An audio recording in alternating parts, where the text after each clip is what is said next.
Sorry? One of them.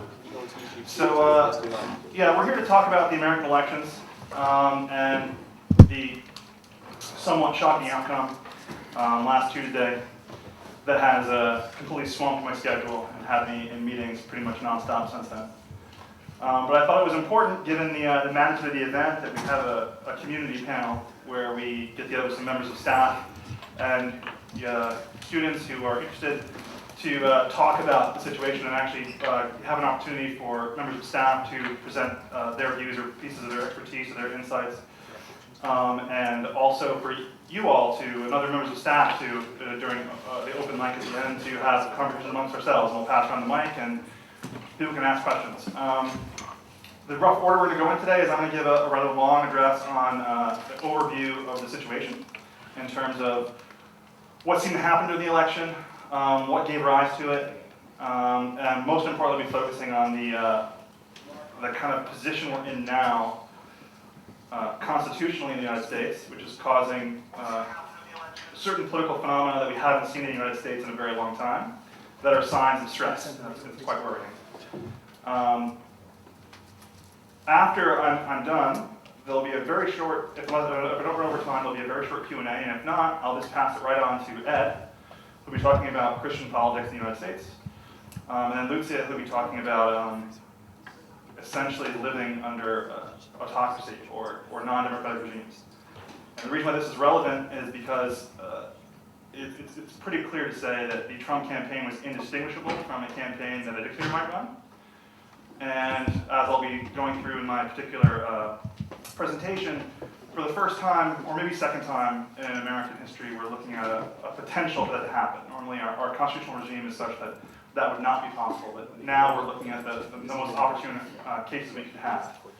And I think it's fair to say that if it can happen in the US constitutional system, it can happen anywhere, and therefore it's important that we reflect on this, especially since most of us, I mean, I'm like you, I was born in 1980, so I'm a millennial, and a lot of us have very little experience with failed democracy.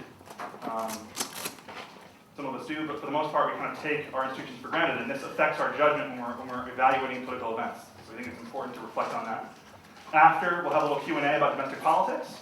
So you can talk about issues of autocracy, issues of Christian politics, any questions to me, because there'll be many things that I won't be able to get to in the course of the talk. Then we'll have a short intermission, basically just, if we all want, if everyone says they just want to keep going, then we can keep going. The intermission was basically just so, after a lot of talking on a topic, it's kind of like in a class seminar where you're like, I'm tired now, I need to rest my brain. So if we don't need an intermission, we'll just keep on trucking.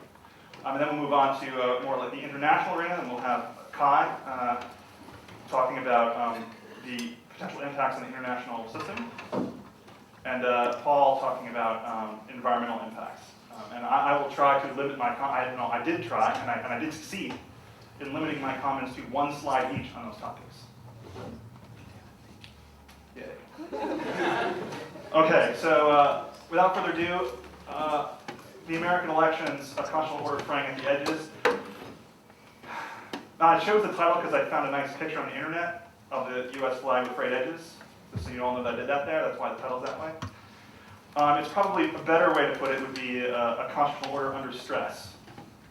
And I'll try to lay that out. Now, before I make it sound too alarmist, I want to say that I'm talking entirely with probabilities, in the sense that we don't really know what's going to happen. It's almost impossible to predict, in part because of the nature of the candidates involved and how many norms and standards ways of doing things in US politics have been violated in this election. It makes it very dangerous to be making predictions. I mean, one of my worries in reading commentary on the US elections is there basically are two camps. There's a camp who's hysterical and convinced that the end is nigh, and then there's the people who I think are engaged in some sort of emotional exercise and making themselves feel better and making a bunch of pleasant guesses like, well, maybe he won't be that bad, or I think he won't do that because, And I think it's important to recognize that we just really don't know. At this point, all of those possibilities are equiprobable, I think, given the level of chaos. So it's important to look at all the options just to see how tenuous a situation we're in. So first, let's start with what happened. Now, this is the electoral map of the United States. Now, first of all, I'm going to guess everyone doesn't understand how American elections work, so I'll really briefly go over that. We don't elect our president directly, we elect him through an electoral college, which means that in each and every state, they have their own election for the presidency. The number of electoral votes that goes to each state is the number of Congress people they have in the Congress, so 2 senators plus 1 representative for the smallest state, which is why you can see Montana up there with the MT, only has 3, because it's super big, but it has no people. And then you have, say, Massachusetts, which is so tiny, it doesn't even get its own number on its state, but it has 11 because of its population, right? So it says that which means it has 2 senators and 9 representatives. That's electoral college. And the way it works is you need to have 270 to win. That's the classic way to go about it. And what happened is that, largely inexplicably, at the time, Trump captured states that were pretty sure they thought to go to Hillary Clinton. And this is kind of give you an idea of what they more or less thought the map might look like. The one on your left is Obama's election in 2012, and the one on your right is what actually happened in 2016 with Trump. So Wisconsin and Michigan and Iowa sort of come and go most of the time throughout in the run-up to 2016, but Wisconsin and Michigan in all the polls were pretty solidly for Clinton, and Florida was come and go, but leaning Democrat for, I would say, most of the period afterwards. And then what happened on election night is something rather surprising. We saw a surge in voters from rural areas that we rarely see. We saw higher turnout for blue-collar workers than we usually see. We saw generally energetic turnout for Trump's base. And we saw laggardly turnout for key elements of the Obama coalition, as they're called, so millennials, college-educated women, Latinos, and blacks. And the result of that was you had a depressed turnout on the Democratic side, an unexpected surge that was unprecedented in certain areas on the Republican side, and you end up with a narrow victory. Now, one thing that's important to note is that Hillary Clinton won the popular vote by, at last count, over 1 million votes. That's still climbing because we're still counting votes in California. Because California's, well, you can see 55 electoral votes. Whew, that's big. So, and a lot of votes to count there. But still, Trump won. How did he do this? Well, in places like New York, my home state, and in California, you had huge surpluses of votes above the majority to tip the state towards Clinton. Whereas in Wisconsin, Michigan, and Pennsylvania, which were, of course, the 3 states that were expected to go to Clinton because they went to Obama in 2012, these states, he won by around 1 or 2 percentage points. So it was a bare minimum. So he just scraped across to get those electoral votes. And he didn't do anything in New York and California. But what was really interesting is what this looks like when you break it down a little bit. So right now, this looks like a fairly clear victory for Donald Trump because we're thinking to ourselves, wow, look at all the red. That's not a lot of red. So we can skew it for population, and now you can see that it looks a bit more 50-50 on the electoral vote side. You can probably see there's a little bit more red. Wouldn't it be nice if that little mitten up there, that's Michigan, and its friend to its left, which is Wisconsin, would turn blue, then we'd have a big sea of blue up there where the people are. This is an example of what it actually looks like at the county level, which shows that even those blue states, you see something interesting, which is that they seem to be concentrated in very small areas. Those small areas are cities. So this looks like you pretty much have a city versus rural divide dominating US politics in a fairly major way. But then you might think to yourself, what about Obama's speech? His famous speech about, there's no red America, there's no blue America, there's the United States of America, we're all just purple. Well, we can look at that. This is a map that shows us by population and county, where the purple, the darker the purple towards blue, the greater the percentage for Democrats, the more red the purple, the greater the percentage for Republicans. Here's another way to look at it, where you have the density of each one of those bars being the population of those areas, and you can see all the, there's like a flat lake of red, punctuated by these towers of blue. Right? And this is one of those purple maps as well that allows you to see some sort of variation in voter turnout. And what you end up seeing is a picture that looks like this across time. So this is 68, 62, and I want you to look at it at the end there. We get to 84, 88, 92, 96. Now, 8, 12, look how much redder it gets. and the countryside versus before. That is substantial polarization in the sense of between country and city. So what we're seeing is outside of urban areas, you see this kind of surge of Republican voters, turning all those districts and counties deep red. And then you see the exact opposite happening in the urban areas, where you see a huge turnout for the Democrats, and that's turning deep blue. Much less purple than we saw in prior elections. This is a somewhat new situation. We had polarization. Polarization, which we'll talk about in a minute, has been growing for some time.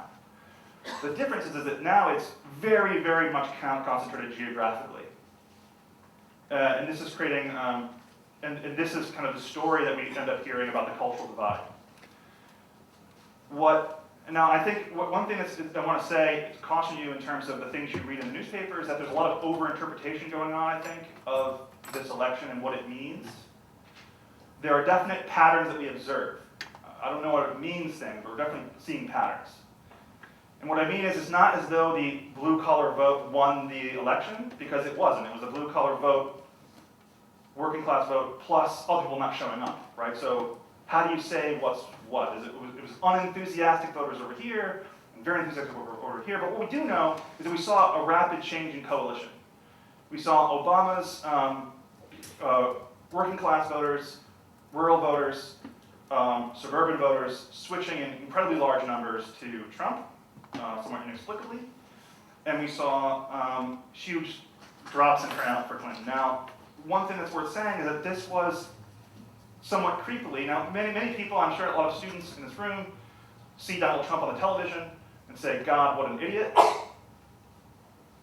And he may be, but he totally called this election. And everything he said he was going to do, he did.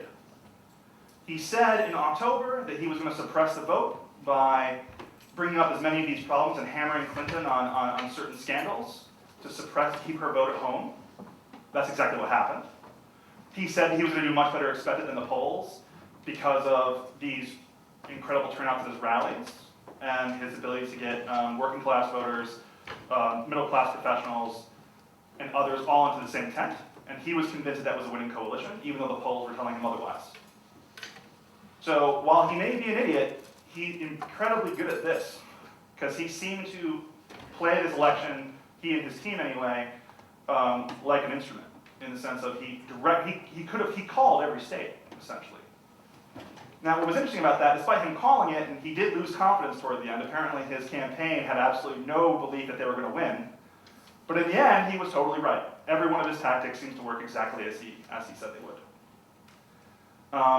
What does this tell us? Well, I think that we have a number of things I'll be talking about throughout the rest of the talk, but it's important to note that there seems to be a cross-Western divide happening between urban areas and rural areas, between, we'll say, the people close to economic core, university-educated types, and those who are not so, and that this has grown massively in cultural terms, and it has been noticed by sociologists over the period of the last 20 or 30 years.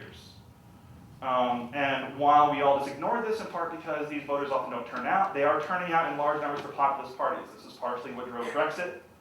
This is definitely what drove the Trump phenomenon, and it seems to be what's fueling the rise of PVV in the Netherlands. I mean, if you look right now at the recent polls, after Trump's victory, we saw PVV jump into the first place. During Q&A or during our open conversation, I'd love to talk more about the Netherlands, but I think there's plenty to cover just the United States. So I think I'll stick to what I know best. So but first, a little bit of history to give you an idea of how we might have gotten here. How do we get to a point where the Democrats were so completely out of touch with working Americans, and the Republicans, who we know to be free traders, who tend to be very stingy on social benefits, how are they able to capture this particular part of the electorate? Well, I'm of the school that thinks it started off with Bobby Kennedy. He was running for president in 1968, and he was attempting to build a strong post-Lyndon Johnson coalition, bringing together black voters, labor, part of the youth, and some young professionals. And this is kind of like the stereotype of the modern Democratic Party. Unfortunately, he was assassinated by a lone gunman, And instead of a Democrat winning that election on a more, what we might think of as a typical or stereotypical Democratic platform, we had Nixon, who won the election and made a huge amount of effort to demonize the youth vote that was going for the Democrats.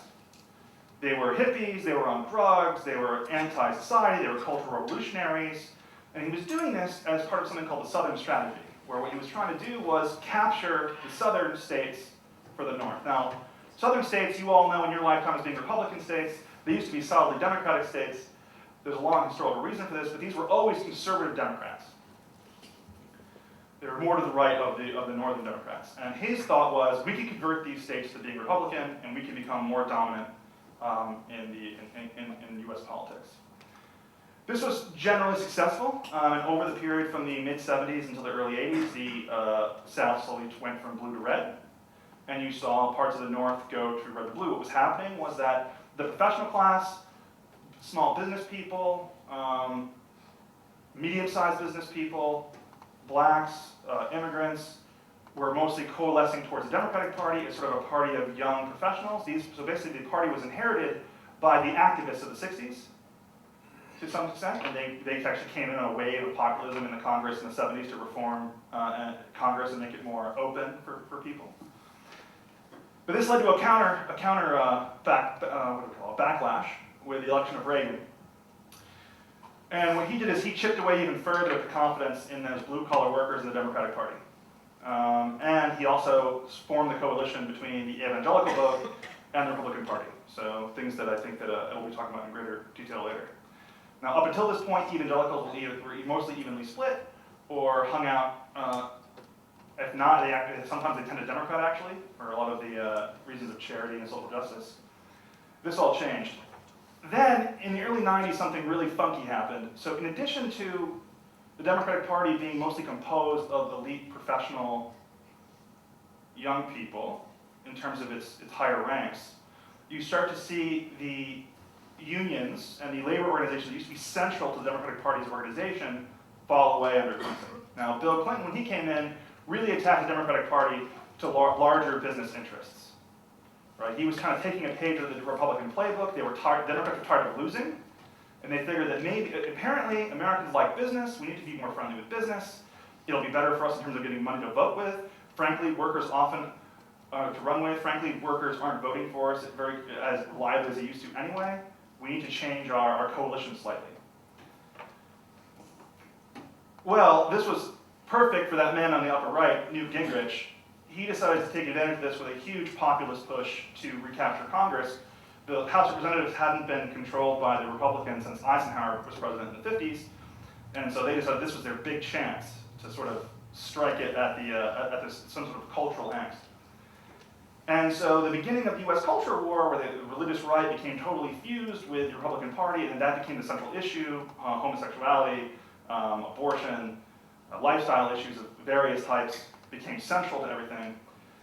This was mostly an interplay between Newt Gingrich and Bill Clinton. Now, from that crisis, I think a general loss of kind of, this parallel loss of general respect for institutions across the West, but also in the United States. And then what I mean by that is a loss of sort of revering and respecting the office for what it was, right? There was a lot of nostalgia for people like Reagan and George W. Bush. Well, after Reagan, after Clinton was no longer president, we all remember George W. Bush, I think. Great guy. Well, Bush did some funny things. We can explain why that is later, but he spent an absurd amount of money, engaged in a lot of very unpopular wars, expanded the surveillance state in the United States. He did increase the Medicare benefit. But for the most part, he spent a lot of money, most of it on foreign ventures. Very little of it actually went to domestic workers. And then, of course, right at the end of his presidency, he kind of punctuated it like, boom, here we go, financial crisis, right, in 2008. So at that point, everyone needed a bit of hope, and we voted for Barack Obama. We all probably remember Barack Obama. The problem with Barack Obama is, of course, is that he was the first black president.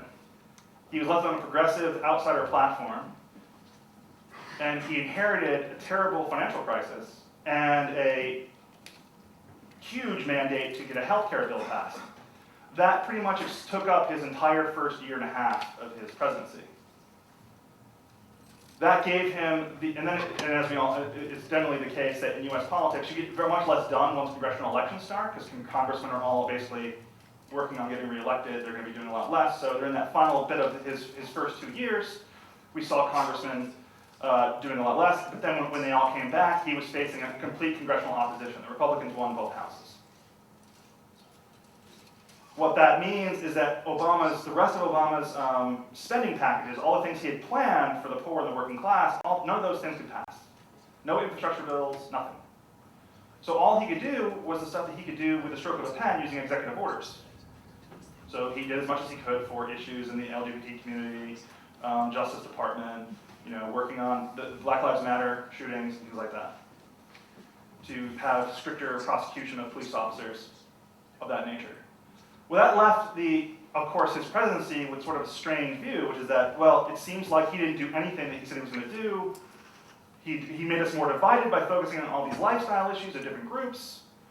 And I just been left behind as I keep hearing about all these international trade agreements and everything else. Well, this was kind of a hotbed for populism, right? So, and we have workers who can play ping pong between the two parties for the last 40 years, and they don't feel like they're getting anywhere pretty quickly. So where is America going in this type of situation? Is it going to be great again, or is it going down? Well, it depends. To explain that, we're going to start with a basic primer in US government. We have a separation of power system in the federal level. We have executive branch, judicial branch, legislative branch, and they all can counter the acts of one another. So in order to pass a law, you need to get both chambers of the Congress to pass it. I'm skipping some details. The president needs to sign it. He can veto it. The president cannot propose legislation. The president can not propose, he does appoint judges to fill the vacancy in the Supreme Court. The Supreme Court can choose to hear cases from the federal courts to rule on the basis of their constitutionality. So in other words, they can invalidate laws of Congress, they can invalidate executive orders based on constitutionality. The legislative branch is able to create new courts, they can impeach justices if they have to, and they are meant to give advice and consent to approve judicial appointments. Likewise, the legislative branch approves presidential appointments, they have the authority to bring impeachment hearings, they can override presidential vetoes with a 2/3 vote in both chambers, and they control appropriations, ratify treaties, and declare war. Now, when this all works pretty well, it generally means that no one branch of government is all powerful in making policy, they can't operate with a completely free hand, and compromise is required. That's the general gist. But there's more, there's a second order of checks. The founders of the US Constitution were a little terrified about tyranny because democracy had a very bad reputation in the 17th century. So we have the bureaucracy, we have the lower courts, which also serve to kind of buffer the act. So for example, if you pass some sort of law, the lower courts can put an injunction on it or invalidate it for a period of time. Likewise, the bureaucracy can just choose not to implement the rules that the president says very efficiently. They kind of drag their feet, right? Or they do it in a really nice way. There's things they can do there. And then there's the states, where they can just resist and say, we're going to either thwart or make it difficult for you to enforce federal law. And then if that all fails, there's the people, which is the notion that we can always, of course, all rise up with our guns and our Second Amendment and blow to smithereens the state, because that happens.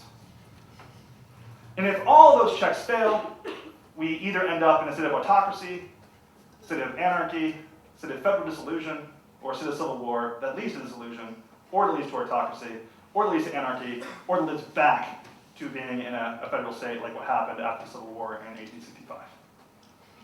So that's American Politics 101 in about 4 minutes. But now we have a united government, and this is where the initial pressure comes from on the constitutional system. We have first order checks under siege. We have the House election results where they have more than a majority required, and that majority is nearly permanent until 2020, because, in a little side note, they decided to gerrymander, meaning they twisted the district lines in the way you vote for the House of Representatives in such a way that it's going to be very, very difficult for anyone other than Republicans to get a majority in the House until the next census, when we redraw district lines. lines. And that census will happen in 2020. And the way they were able to do this is because they captured in 2010, they captured about 3/4 of state legislatures. So what they did is that when they captured 3/4 of state legislatures and they got the new census, the state legislatures redraw the district lines, and they redrew the district lines in favor of their party. Now you might ask why this never happened before. It was because it was a Supreme Court case in 2006 that made it almost impossible to go to the courts and sue on the basis of a partisan gerrymander, meaning in the case that you're claiming that the state legislature gerrymandered the districts in such a way, drew the lines in such a way that was biased towards one party. You can still sue on the basis of racial gerrymandering, but not on the basis of partisan gerrymandering. That created a great opportunity for Republicans to recapture the House by vandalizing the Constitution. The whole notion of the Constitution is every 2 years, the lower house changes hands, or can change hands to be kind of a responsive body. Well, now it's the least responsive body, it changes every 10 years. That's a major violation of the original intent of the separation of powers. The Senate is bad, it looks even worse. That gray line is undecided yet, but it will probably be a Republican.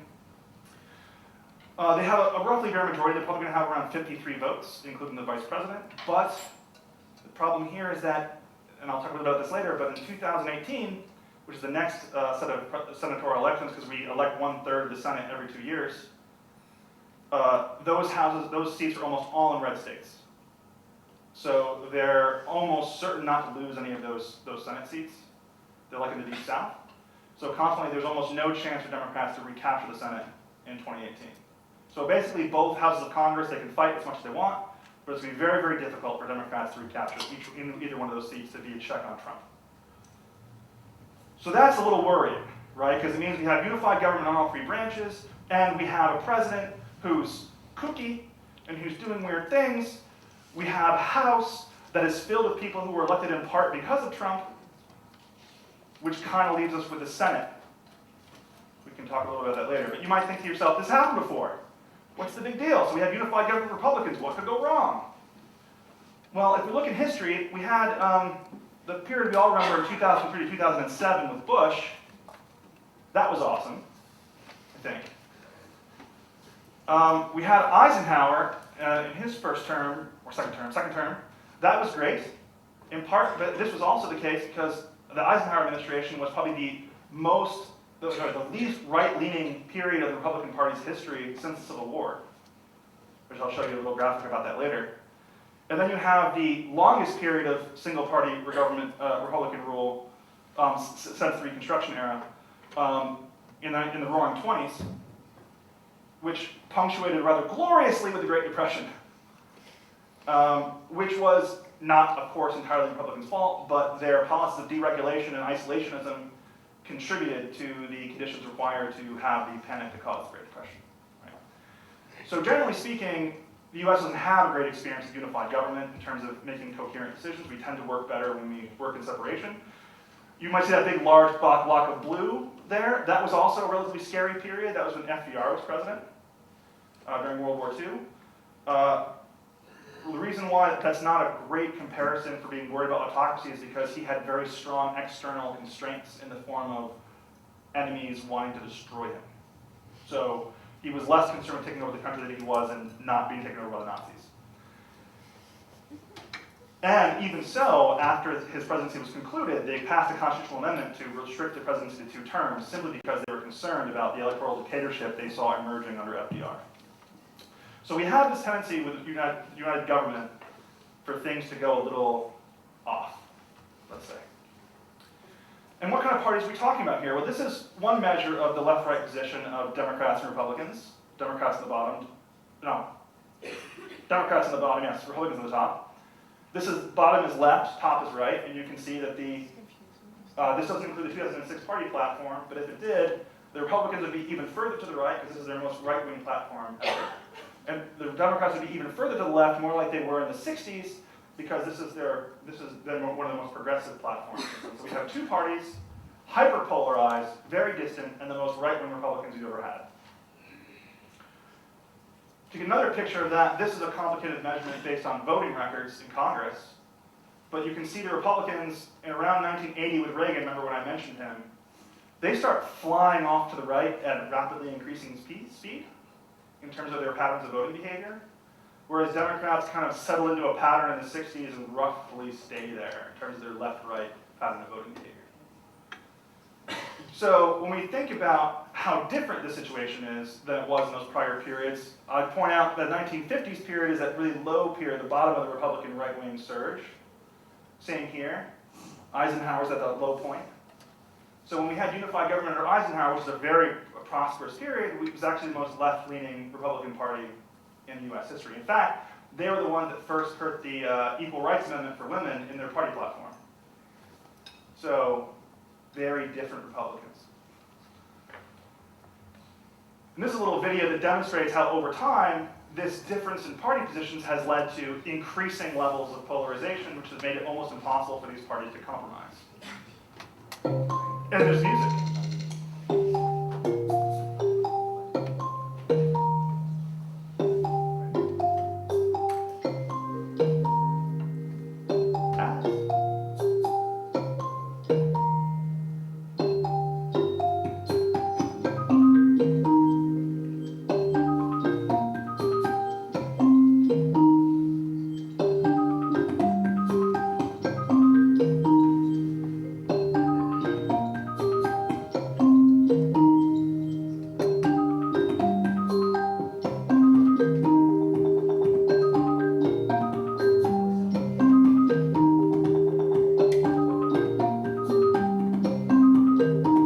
Polarization starts.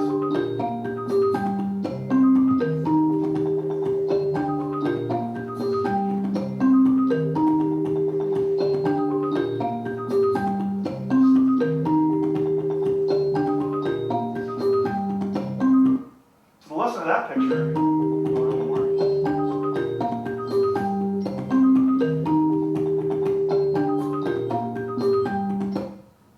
they don't like each other here. And they're extremely distant. And that has come along with a higher degree of antipathy hatred between the two coalitions, and general polarization in the electorate as well in their rhetoric, right? And it reflects a decline of trust in the other, which is one of the things that makes it so worrisome that Republicans and Democrats now seem to be straddling down an ideological divide, but it feels more like a cultural divide. Very polarized parties in two different cultures, historically not great for democracy. But there's signs of hope, particularly in the Senate. We have Rand Paul, who's essentially libertarian in a fairly safe district. We have Lindsey Graham, who's a complete kook bear, totally weird, but really hates Trump with a fiery passion. We have John McCain, who I genuinely think is just waiting for an opportunity to take that guy into a bathroom and beat the crap out of him.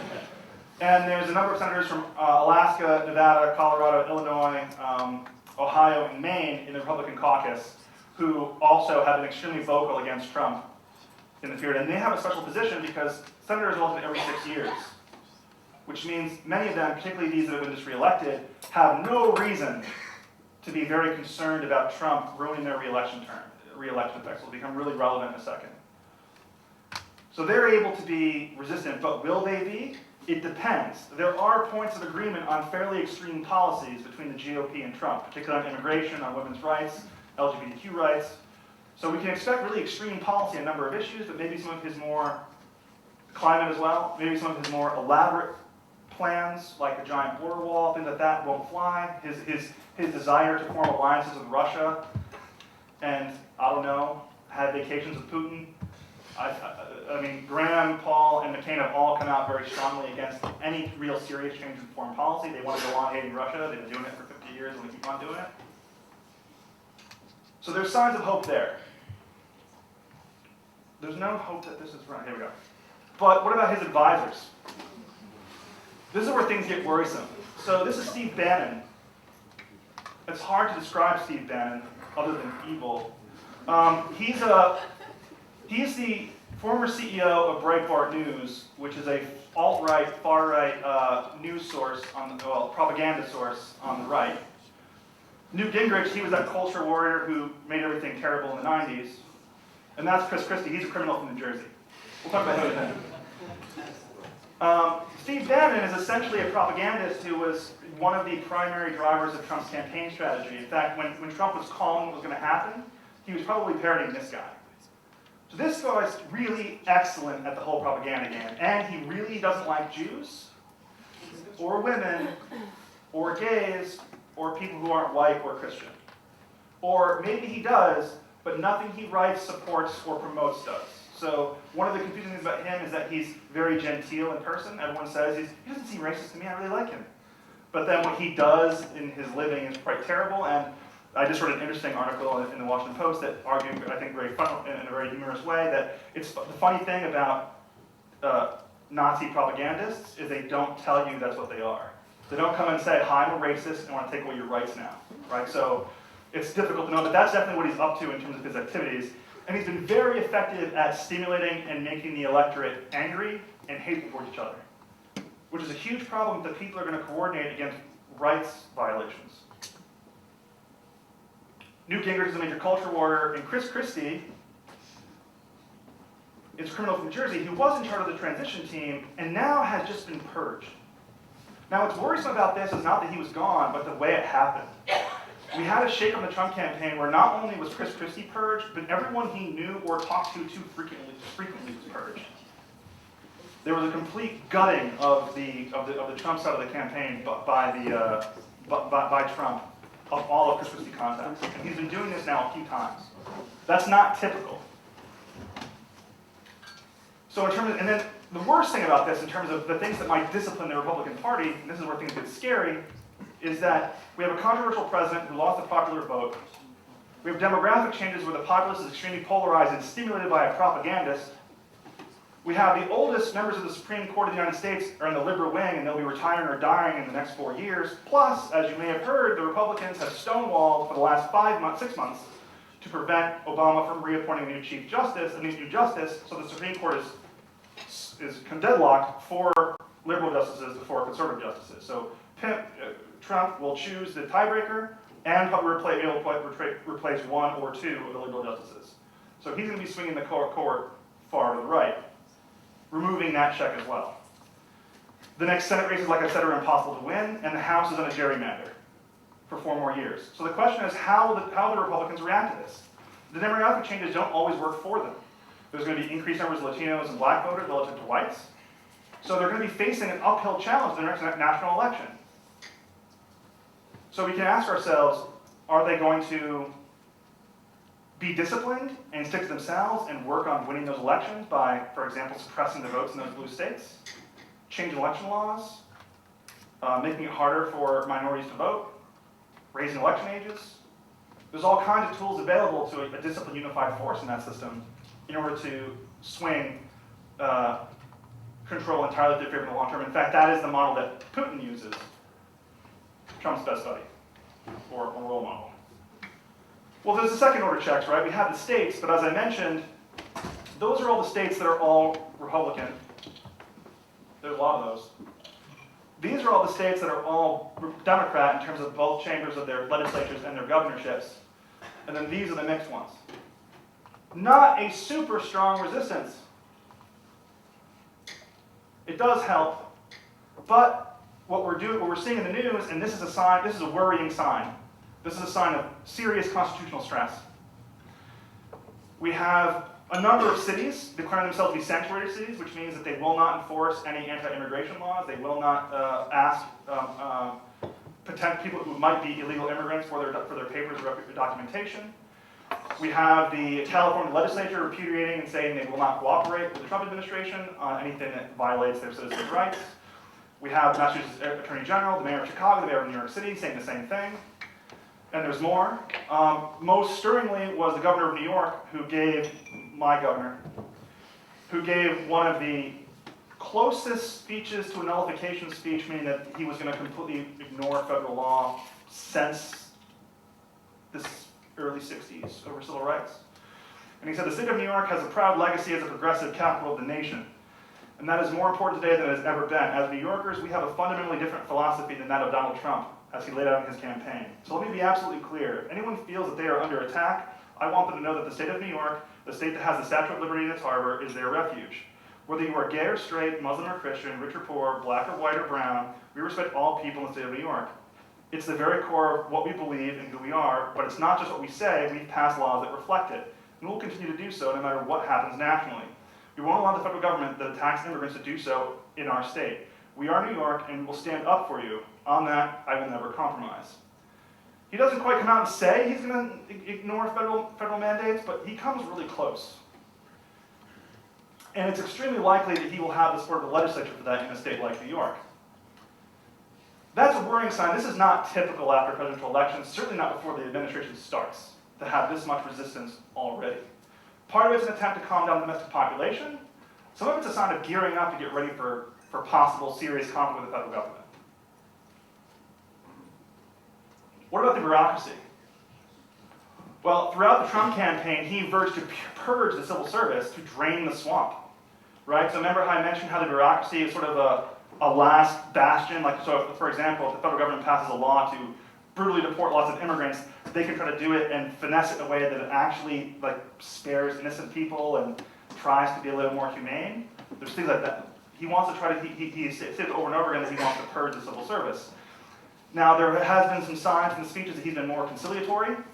This is much less the case. Recently, Cohen, a top official from the George Bush State Department, advised a bunch of his friends and colleagues to join the administration, to join the civil service, to stay in their jobs if they're already there, and help to uphold the Constitution under Trump. But he said it became very clear to me that they viewed jobs as lollipops, things you give out to good boys and girls, and they rejected it. And they not only rejected people who were not their friends, but anyone that they suspected of being with the other side, the liberal coastal elite. They shouted down, said that you lost, get out of our White House, we want to have nothing to do with you in our administration. So that doesn't suggest bipartisanship. That is also extremely atypical. We haven't seen this level of patronage since Andrew Jackson in the late 1820s. Lower courts are probably the best option, and the way that works, just so you all know, Planned Parenthood, the NAACP, National Association for Colored Persons, Legal Defense Fund, the Trevor Project, the ACLU, the the MALDEF, they are all these organizations that employ lawyers to basically bring lawsuits that defend civil rights and stuff of their groups. So what they can do is like whenever a federal law comes down that's extremely, they think it violates the Constitution, they can bring it to lower courts who have more liberal justices, who have been appointed by prior presidents. They can stuff the legal docket with all kinds of nullification or stays from the courts, and then they have to go up through the appellate court system before they get to the Supreme Court, and there's sort of a bottleneck effect, right? So you can have a situation where if you get enough things in there, you can help some people, right? You can slow things down. But it costs a lot of money, and it's not very efficient because the Supreme Court can bundle cases, hear them all at once on the constitutional merits, and then dismiss many of them at a time. So it is sort of like a game of whack-a-mole where you have to take care of one issue, then take care of another one, and then you're going to take care of that one again. But that is the method of it, and we're seeing, of course, the donations to these organizations have skyrocketed. Right? These are all signs of stress in the constitutional system, that we're seeing this level of resistance. Like the checks that are being activated are states and the lower courts. And Trump seems to be aware that bureaucracy is a problem. So we're already to the outer limits of that diagram I showed you earlier of checks and balances. What about the media and the people? Well, the New York Times and the Washington Post have been discredited in the minds of those in the rural culture, if we're going to call them that. In the blue-collar, non-university educated culture, they're considered to be filled with lies and bias. And instead they get most of their news from Facebook, which we've all heard about the biased algorithms, and from places like Breitbart on the right, which is essentially a propaganda rag, like I said before, for the white nationalist front. And this is an illustration of the kind of worrisome rhetoric that comes out of that kind of situation. So, Baltimore protesting the police by stabbing an innocent white guy. Lots and lots of memes, discussions, articles talking about how we need to suppress protests because this is Trump's own concern, that they're paid protesters, they're not really sincere, they're just there because they're destroying property, it's just sour grapes. And what they're doing is they're making the case for suppressing protests in the future. This is also what Putin does, right? Putin says, well, these protests aren't legitimate, they're paid for by the CIA or by foreign powers. And that's how he's able to justify cracking down on the rights of his own citizens, a minority, by using his majority power. Some people think it's not going to be that bad. I'm just going to quickly go through issues. Immigration. According to 2 senior officials on the transition team, Trump's advisors will seek to widen the net to include migrants who have been charged but not convicted, suspected gang members and drug dealers, and people charged with such immigration violations as illegal re-entry and overstaying visas, as well as lower-level misdemeanors. If local authorities refuse to cooperate, Trump advisors are looking to withholding federal funds for law enforcement and the equipment that go to the state and local police agencies for holding federal prisoners and improving police practices. In other words, he's already declaring war with the states when it comes to anticipating their resistance. Another sign of stress. And we know that he's going to be concerned about meeting numbers. He's promised 3 million deportees in his first 100 days. That's 500,000 more than Obama's entire 8 years. He's deported more immigrants than any other prior president. So Trump wants to best that in the first 100 days. Using this rule, he says he's just going to deport criminals. Criminals will include anyone who breaks even the mildest violation. Climate, I'll just let Paul talk about it. I'll just leave this tweet there. There we go. Enough said. International affairs, I'll leave to Kai. There's agreement. Yeah. LGBTQ, not good that Pence, who is probably the closest thing we have to a Christian supremacist in U.S. High office, has been made the vice presidential candidate. It's even worse when you realize that they will be able to appoint Supreme Court justices, and this was all part of a deal with the Christian right. So the Trump campaign built essentially an agreement with the Christian coalitions and the churches that they would support him in exchange for him promising that he will appoint anti-abortion, anti-gay rights justices. And to solidify the deal, he chose Pence as his VP. Women's rights, still not good. This is a gentleman who, in his home state, signed a bill into law that forces women who have abortions to pay for the funeral for the fetus. It's even worse now that, of course, again, we are looking at a ability for them to appoint Supreme Court justices. It can't be that bad. Best case scenario, it'll be bad for people who are concerned with rights for these particular vulnerable groups. It may not be catastrophic for the system. There just may be we've had conflictual periods like this in the past. But it also can be pretty bad. So here's the final analysis of Bernie Sanders that I pretty much entirely agree with. Was called loosely the autopsy of the Republican Party. What was wrong and what they had to do next? If there was an autopsy of the Democratic Party, what would it say? What it would say is the Democrats cannot continue to be run, the Democratic Party, by what I call a liberal elite. And that is And you don't consider yourself any No, I don't. And, good-meaning people, they're not my enemies, they're partners of ours. But the party has got to transform itself to be a party which, first of all, opens the door. That is a party that feels the pain of working-class people, of the middle class, of low-income people, of young people, brings people into the party on virtually every issue that I talk about in that book. The vast majority of the American people are on our side. Trump's views are a minority. People do not think we should give tax breaks to billionaires. They do believe we should raise the minimum wage and have pay equity for women. They do believe we should make public colleges and universities tuition free. So our job right now, and this is terribly important at this moment, people ask me every day, well, what do we do now? What you do now is get involved heavily into the political process. When millions of people stand up and fight back, we will not be denied. Yep.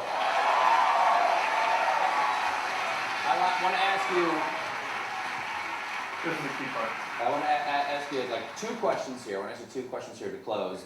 They're sort of related questions. The first one is, what is the best case scenario you see going forward?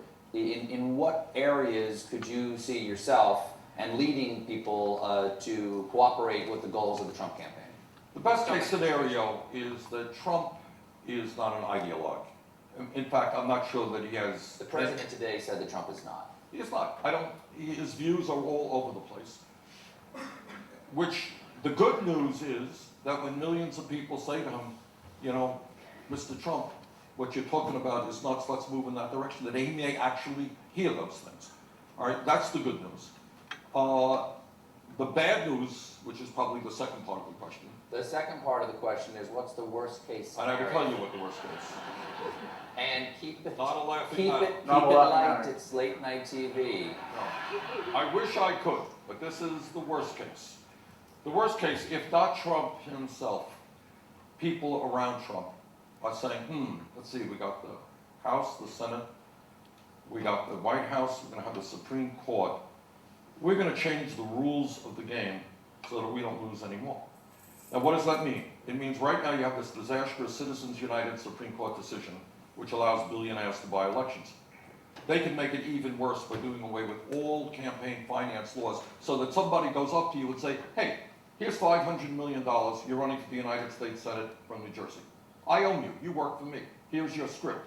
That is what the Koch brothers and the leadership of the Republican Party wants. And then, on top of that, they're gonna move more forward more vigorously in voter suppression, making it harder for poor people, for old people, for people of color to actually vote, put up all kinds of restrictions. You do those things, unleash billionaires to buy elections, make it hard for millions of people to participate. They think they can control this government indefinitely. That's the worst case. Our job is to bring tens of millions of people together to say, number one, this country is not an oligarchy, it is a democracy. Number two, you're not gonna split us up by attacking our Muslim friends or our gay friends or women or anybody else. We're gonna stand together and fight for a government and an economy that works for all of us. So the big question becomes, can the GOP retain discipline through the use of the bully pulpit and the notion that the president is able to divide the public and guide public opinion, through the use of propaganda from people like Steve Bannon, and through deal-making and basically compromising members of his own party in order to get them to support his policies in exchange for things that they want? Will the forces of resistance hold in the local courts and the bureaucracy and in the states? And will opinion respond sufficiently to controversial policies such as to threaten members of Congress to make them less in line? If Bannon, for example, is sufficiently effective as a propagandist from keeping public opinion from shifting too much based on disinformation and so on, well, then Trump will be able to guarantee members of his congressional coalition re-election. And that's a pretty nice gift. So basically, our possible outcomes are gridlock. If Trump stands strong, the GOP stands strong, and the states stand strong, nothing's going to happen. And we're going to have another 4 years like Obama with just nothing get passed. If Trump gives, the GOP stands, and the states give, we're going to have an all GOP policy outcome, which will probably mean democracy is okay, but gay people and women aren't. Neither are immigrants. We could have autocracy if Trump stands, the GOP gives, and the states give. That's Bernie's worst case scenario. We could have civil conflict in the form of if Trump stands strong, the GOP gives, and the states stand strong. You'll have the states, and you'll have a coming to the federal government where the states refuse to implement Trump's laws, Trump's rules, and then either he has to accept that there's going to be independently governing sections of his country, or he's going to have to assert his dominance. And that will involve power grabs. Now, there's one final, this is what Bernie's best case scenario is. Trump gives, GOP gives, the states give, and everybody kind of gets along and compromises like it's the 60s again. I think that's a very low probability, but it's a thing. So the lessons. Regardless of what happens in the future, the lesson from the United States for everyone in this room is that we will elect someone who looks just like a dictator, who has a propagandist at his left hand, who more or less says, hi, I'm a racist and I want to take your rights away. And if we're angry enough and feeling dispossessed enough, we will vote for them. It'll be a matter of luck at this point if things work out.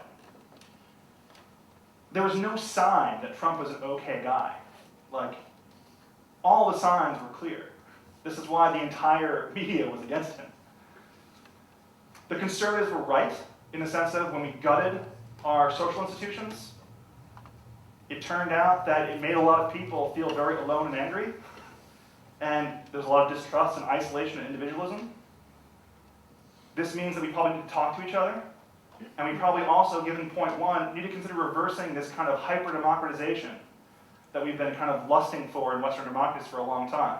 We keep reforming our constitutions to get rid of checks on popular power because we trust ourselves. We should trust ourselves a little less. because we're vulnerable as populations to these sort of influences. In the short term, though, you can't heal the cultural divide, you can't redefine your constitution. The most important thing we can do is mobilize our votes against populism, change the politics of our elite parties, increase authenticity, increase closeness, bring more people in a real physical face-to-face way, admit that they have neglected certain voters, just concede the point, take the denialism out of the fight, apologize, and offer some substantive reforms from the center of politics to those individuals.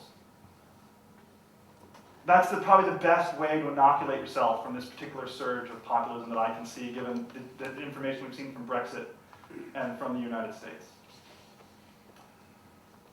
So that's what I have to say on this topic.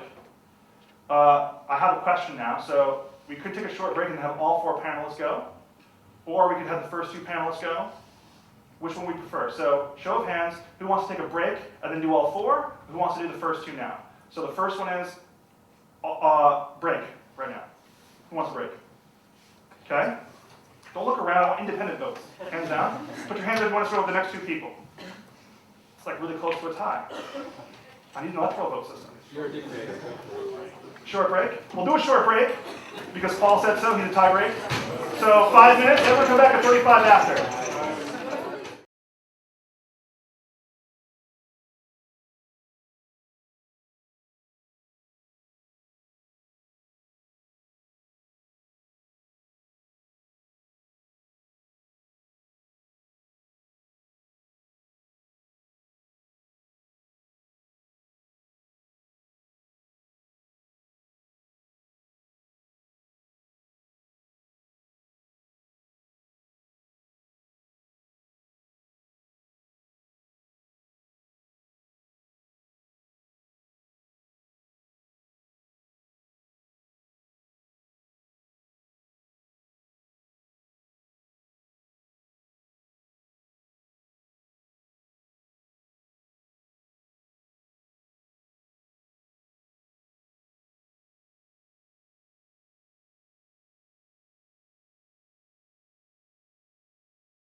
We're in. Okay, good.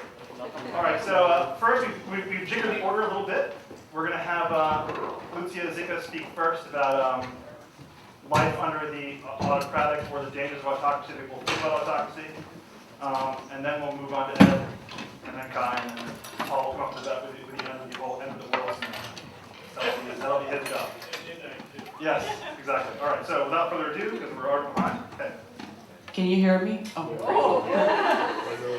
Can we? All right, is this too loud? You're on. Yeah, okay.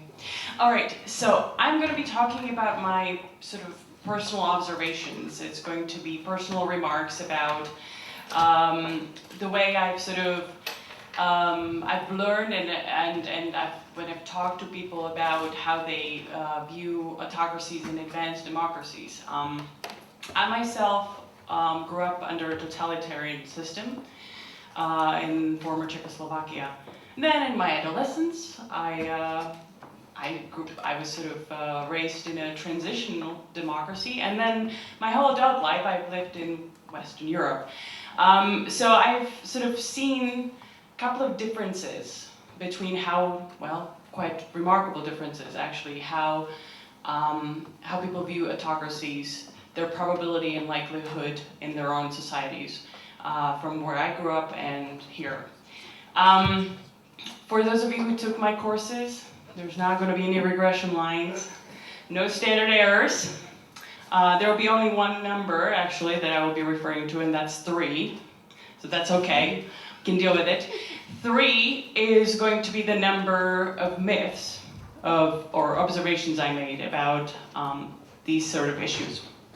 So, first one, autocracies, yes, they're bad. They're really bad. But our country is different. That sort of is the sort of sentiment that I come across so often from students, my friends, but also from members of the European Parliament that I talked to, which was a little bit horrifying to hear. And when I asked them why they think that is, so why is it that their own democratic country is different? They always tell me, checks and balances, mate. Checks and balances. And of course, trusting checks and balances is important. They're essential to well-functioning democracy. And they also ensure that the democracy is resilient, right? So that it can actually incorporate a lot of views, a lot of really quite extreme, opposing, diverse views.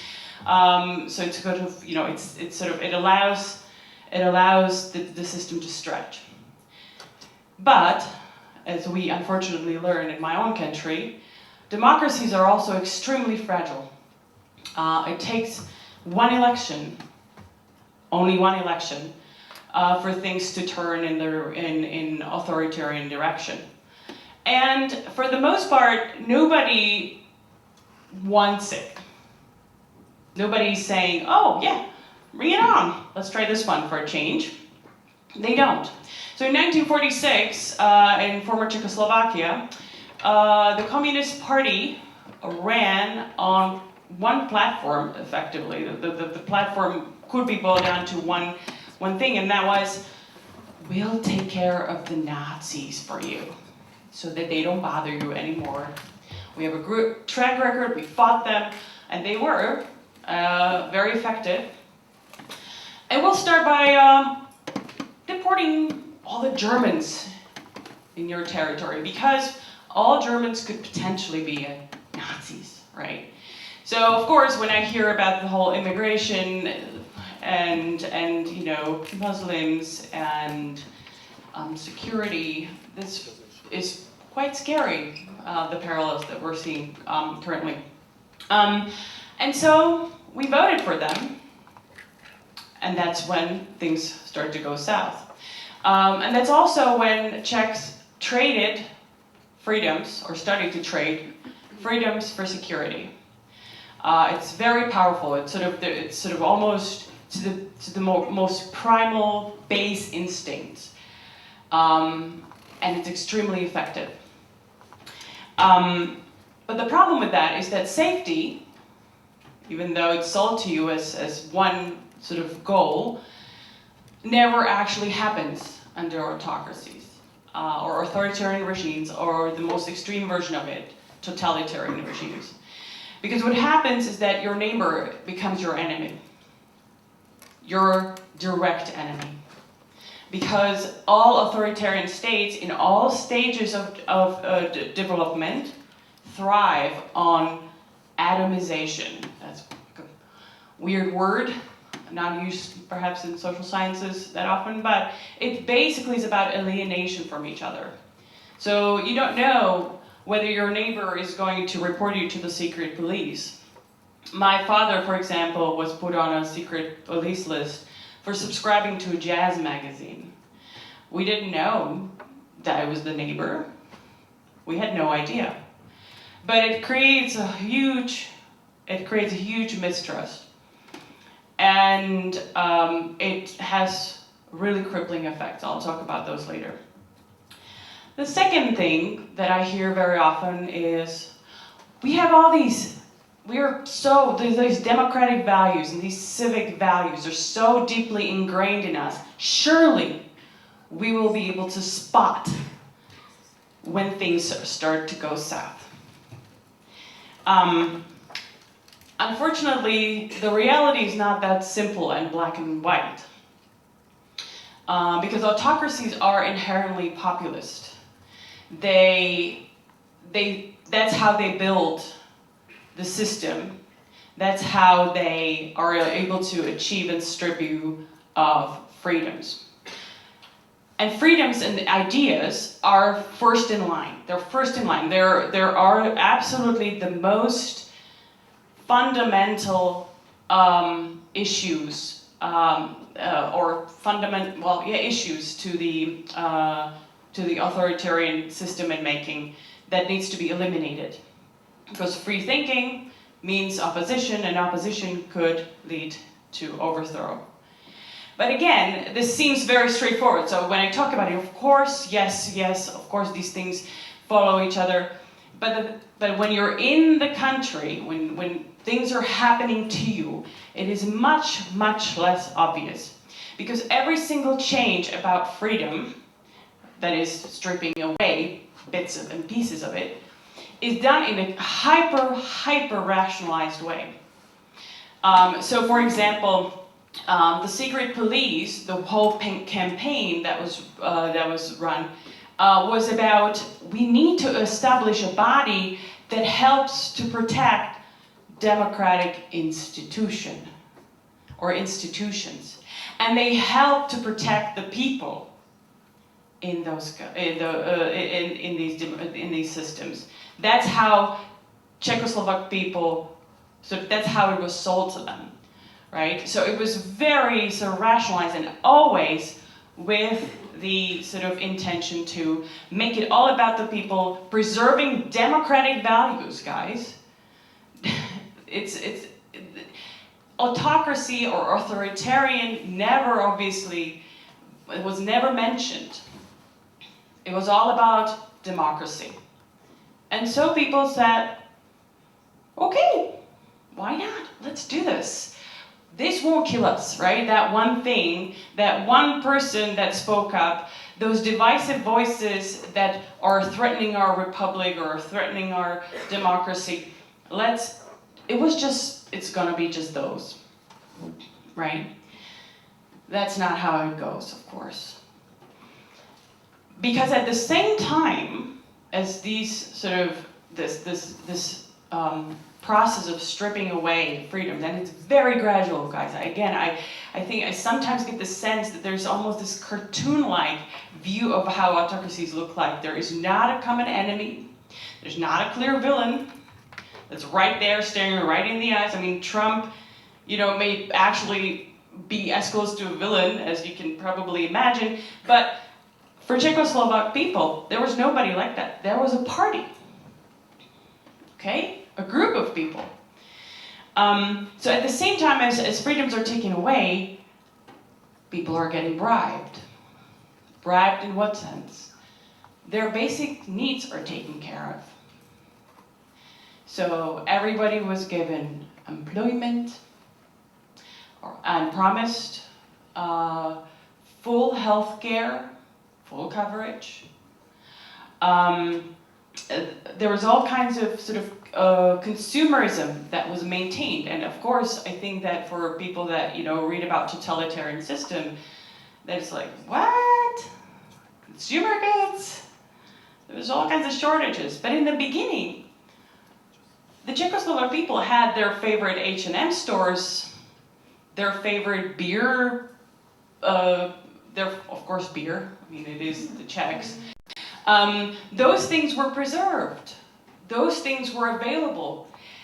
This contributes to a very powerful tool, or it is a powerful tool. It's called normalization. To normalize certain things, so that create the feeling of normalcy. We all crave it. Even now, we all want to ask, can I just get away from this stuff and just do the normal things I do in my life? Like, I'll go back to Facebook and, talking about issues that, I talked about before. They really want you to do that. Autocrats, authoritarian regimes, they really want you to pretend as though things are normal. Because when normalization seeps in, it stays. Okay? So there were a lot of things that got worse later on, and you probably know that from from the history books, such as shortages. And yes, at some point we did have that one type of bread, and there was a line for oranges at Christmas, or a line over multiple days for a book. But it wasn't like that in the beginning. It only got there later on when the market stopped working, and that was due to decisions that were economically driven. And consumerism was restored in the 80s after Soviets invaded Czechoslovakia to tell us, oh, you wanted those freedoms? Ah, touche. They restored consumerism and bribed people again after. So there's, I think, a lot of parallels right now that are striking to me. And the worst thing is for us to retreat into our normal lives. And that's not to say, that you can't really, do your laundry. Please do. But it's important to don't think that this is normal. This wave that we're seeing of populism is not normal. Okay? If we think it's normal, this kind of stuff will become normal. And that will have very, very dire effects on our democracy. And just last thing, briefly, since I promised 3, if things get bad, that's sort of the last myth, if things get bad, then we'll fix them in 4 years. That I hear a lot. Again, it really might be too late. When normalization seeps in, people start this is normal. People that don't think this is normal retreat in their private lives. There's also going to be increasing costs for them to actually raise their voice. And institutional changes can be quick. We've seen the presentation by Brandon that right now, there's very little that prevents them to really alter the institutional setup or makeup of the Constitution. So that goes really quickly. In Czechoslovakia, it took 2 years. It took 2 years before we basically entered into a full-blown totalitarian era. So, in closing, I do not believe in determined outcomes or predetermined outcomes. I think that there is something that we can do. But I will try to speak up about those kind of sort of impulses we feel when things get tough. That's what they count on. In part, they create situations like that, such that we would retreat and pretend this is normal, and do our, monthly H&M shop. Feels normal. I'm sorry, I'm sort of assuming maybe H&M is your favorite. I have no idea, actually. But the effects of autocracies are crippling for decades or centuries for societies. A friend of mine just recently sent me a video about the most popular commercial in Lithuania now, and that's more than 2 decades after the fall of communism. And the most popular commercial is about a guy enjoying his beer at a rooftop, his rooftop. That's not really weird. Watching while his neighbor's house is burning down. And that is hilarious to Lithuanian people. And this is the kind of cynicism and fundamental lack of generosity to each other that authoritarian systems create. Because if you live 50 years not knowing who your neighbor is, or whether the neighbor is, spying on you, but you could have the suspicion, that leaves lasting effects. All right, hopefully there's going to be more sort of positive messages coming further. Let's talk Christians. Let's talk about Christians. Thank you.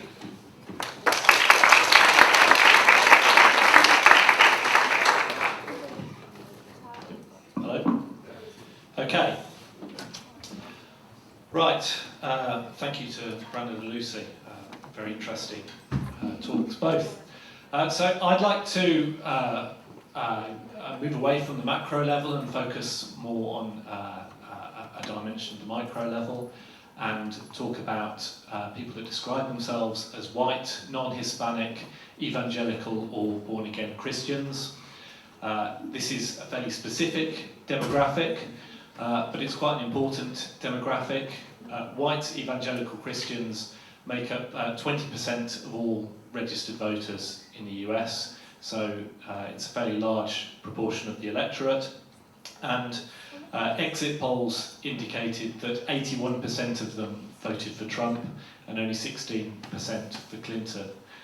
So this means that Trump gained a larger proportion of the white evangelical vote than Romney or McCain, and even more than George W. Bush, who was seen as the candidate of the evangelical right at the time. He only gained 78% of the white evangelical vote.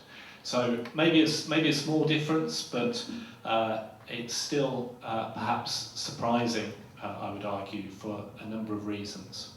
So why is it surprising that Trump managed to hold up the white evangelical vote?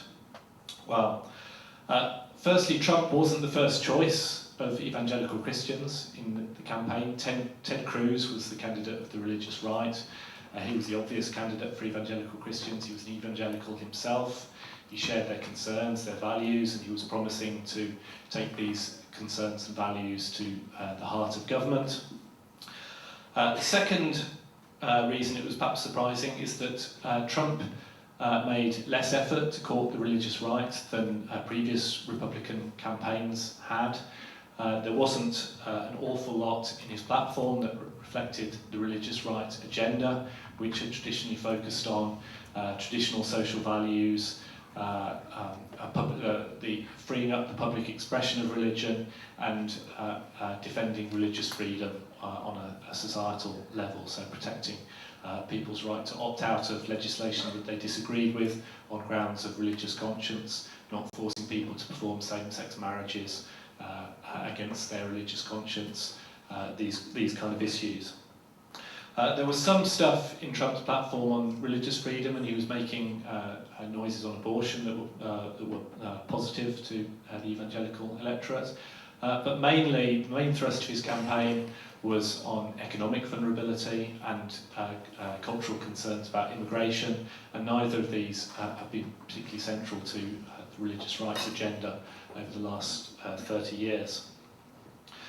The third reason Trump was perhaps a surprising candidate for evangelical voters is that concerns about morality and the defence of the traditional family have been at the heart of the religious rights agenda over the past 30 years.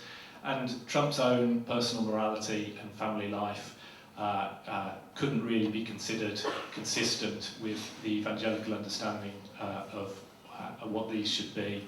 So he's on his third marriage, he's admitted to being unfaithful to previous wives, allegations of sexual assault, a certain public vindictiveness when he's attacked. All of these things cause concern among evangelicals about whether Trump was fit to be president.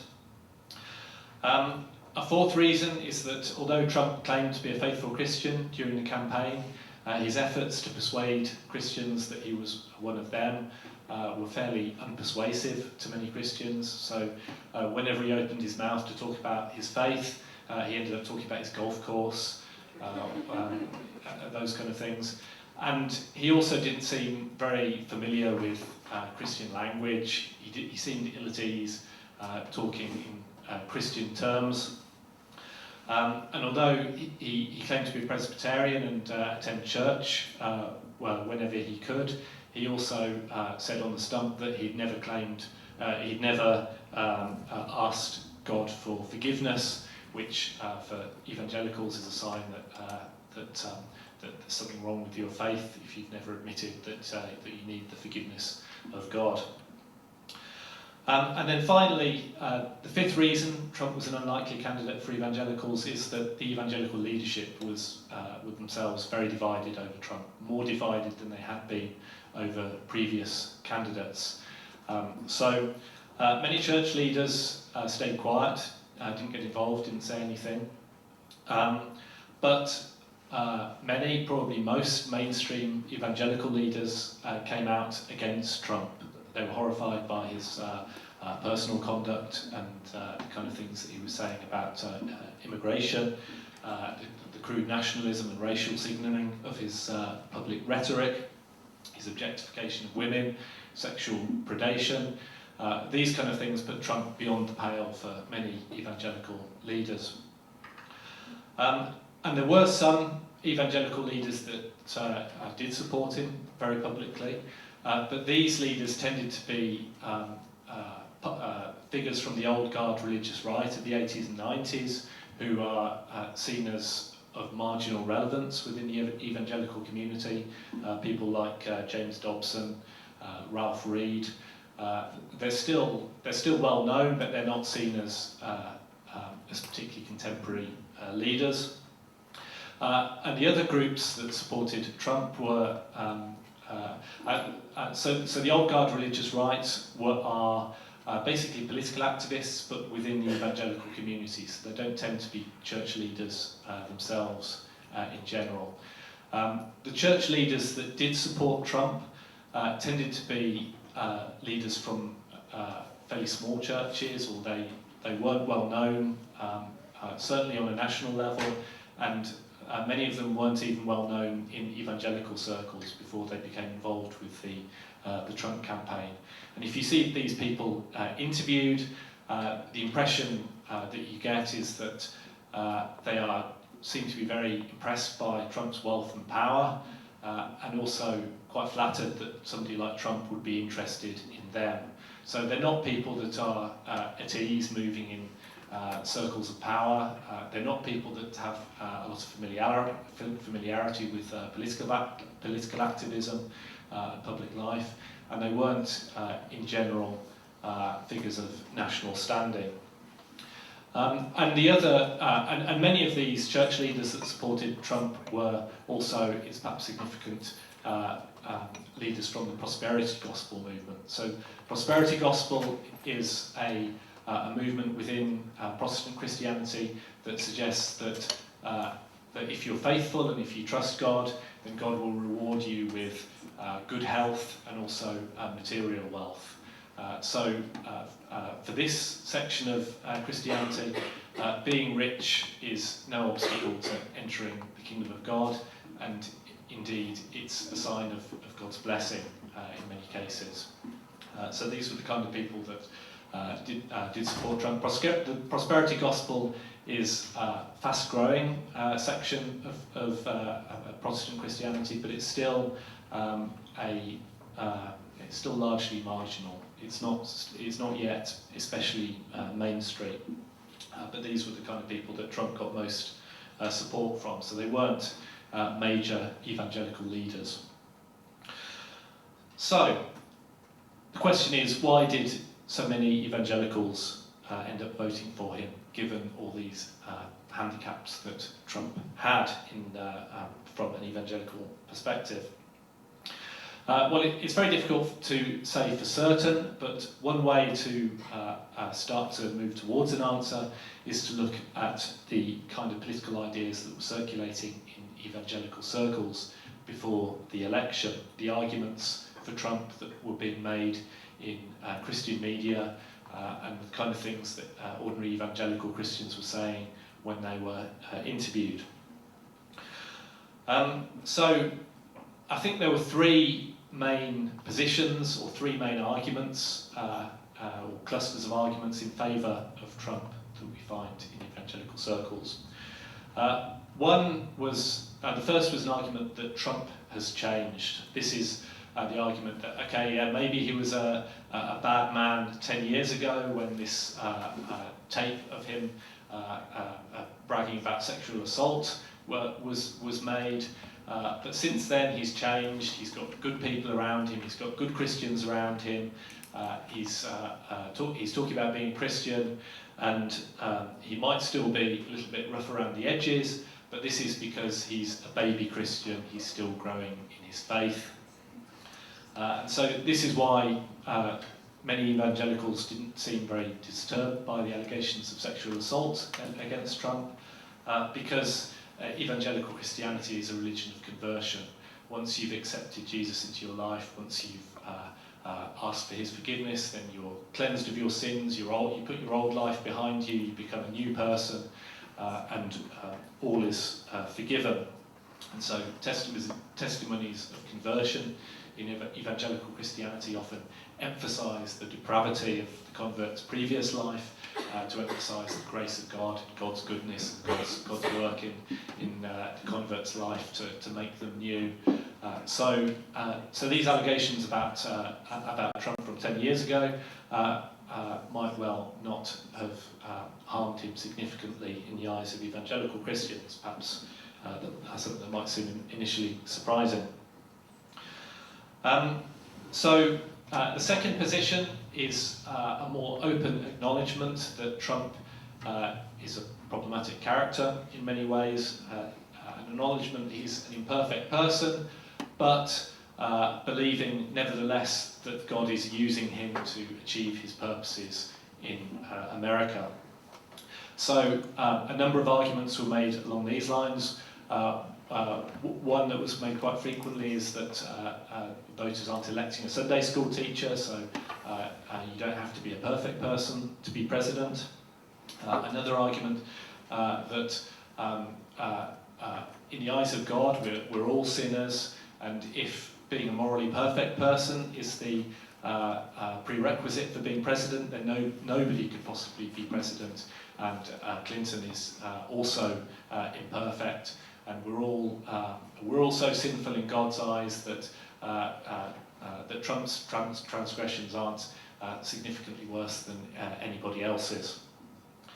And then there was another argument along these lines that God had historically, and as is recorded in the Bible, used very imperfect people at times to achieve his purposes.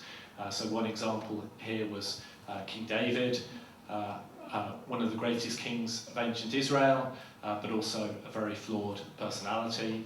He had one of his most faithful servants and soldiers killed so that he could marry the soldier's wife, but he was still anointed by God to lead the people of Israel, and he was still considered a great leader. And there was also a prophecy going around in some sections of the Christian media that God was raising up Trump in a way similar to the way he'd raised up King Cyrus of Persia. So King Cyrus was the Persian king who freed the Israelites from their captivity in Babylon and decreed that the temple in Jerusalem would be rebuilt. So he wasn't a Jew, he didn't know God, but he was used by God to achieve his purposes. So the argument here was that Trump was being anointed by God to lead America through a coming time of turbulence. So from this perspective, it didn't matter that Trump didn't seem very Christian, because God can still use him in his imperfections. But one of the problems with that argument, of course, is that there was really nothing that Trump could do that would make him unsuitable to be president if you follow that line of argument and believe that perspective.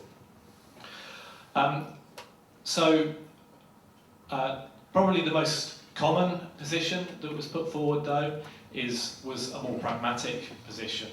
This was the argument that, yes, Trump is an imperfect person, but the policies that he's likely to implement will be better than the policies that will be implemented under a Clinton presidency. So this was an argument that Trump was the lesser of two evils, and that Christians shouldn't stay away or refuse to vote in the election because they had a responsibility to get their hands dirty, not to maintain their moral purity, but to vote for the candidate that is likely to achieve a better outcome overall, a greater good. So Eric Metaxas, for example, who's quite a well-known popular Christian or evangelical author and radio host, argued that a vote for Donald Trump is not necessarily a vote for Donald Trump himself, it's a vote for those who will be affected by the results of this election. So, along these lines, many evangelicals said that they weren't so much voting for Trump as voting against Clinton. Clinton was seen as deeply flawed personally in her support for her husband after his infidelity in the 1990s. She was also believed to have used her position as Secretary of State to feather her own nest and funnel millions of dollars into the Clinton Foundation. But above all, it was her policy agenda that was believed to be unacceptable by many evangelicals. Clinton was seen as pro-abortion, as likely to undermine traditional gender identities and promote what evangelicals see as the gender confusion of left-wing identity politics. She was seen as likely to increase the power of central government, and particularly its power to restrict religious freedom.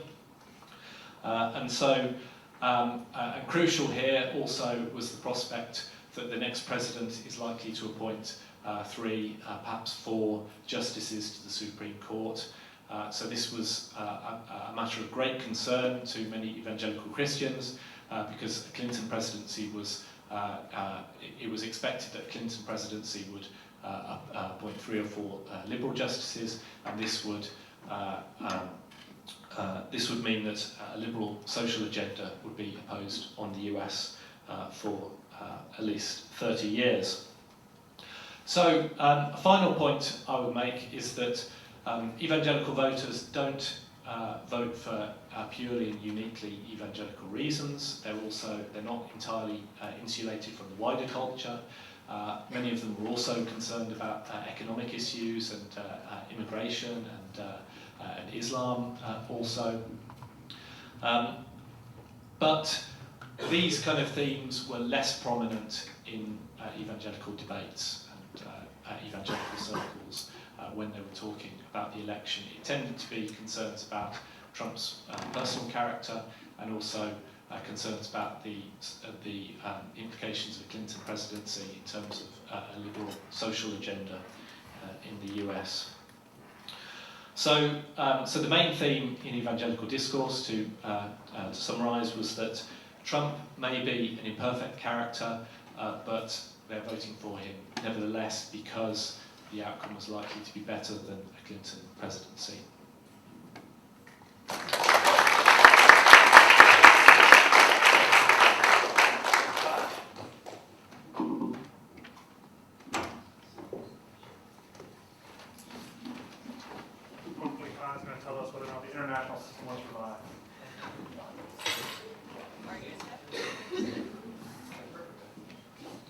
Right, good evening everyone, and thanks to Brandon for putting this all together. So I'm going to talk about the international dimension of the Trump election, but before I do so, let me kick off with a few fun facts from the interesting world of shipping. We've talked about many things today, but we haven't talked about the world of shipping. Let me ask you a few questions. What's your estimate? How long does it take for a supertanker to do a 180, to reverse? How many minutes? What's your estimate? 60, 120. Other estimates? Say again? 30 minutes. So it's an hour, right? So well done. How long does it take for a crash stop to occur for a supertanker? So you go from full throttle to full reverse, full ahead to full reverse. How many meters does it take for a supertanker to perform that crash stop? Alex, what do you think? How many meters? Let's say 4 kilometers. All right, 4 kilometers. Other guesses? It's 3 kilometers. So well done, that's pretty close. Final question on shipping. Final fun fact. How many minutes in advance of docking does a supertanker start to slow down its engines? So if you know where you're going, right, you want to dock somewhere, it's all about getting there properly. So when do you stop your engines or slow them down? Yes, in the far back. An hour and a half. Hour and a half. Other guesses? So it's 6 hours. Right, so they start slowing down the engines 6 hours in advance of docking. So why do I tell you these nerdy facts from the world of shipping? It is because, maybe predictably, I'm going to make an analogy between changes in foreign policy and changes in steering a supertanker. I'm going to come back to this. So today I want to tackle the question, will we see fundamental change under a Trump foreign policy? And my main point is going to be that we're not going to see, or we're unlikely to see, fundamental change. Let me explain what I mean by this. The short answer, though, to this question, will we see fundamental change, would be to say, I don't know, nobody knows. Right? And that's the sort of short and honest answer. And the reason for this is not, as you might imagine, that it's too early to tell whether, we just don't know yet how he's going to implement his foreign policy goals. But the reason that we don't know is that he doesn't know what his foreign policy goals are, as of now. There's no reason to believe that he has a grand strategy of any kind. Right? So he's trying to figure things out. He doesn't know a lot of things at the moment, and he might not even know what he doesn't know. So what Donald Rumsfeld famously called the unknown unknowns.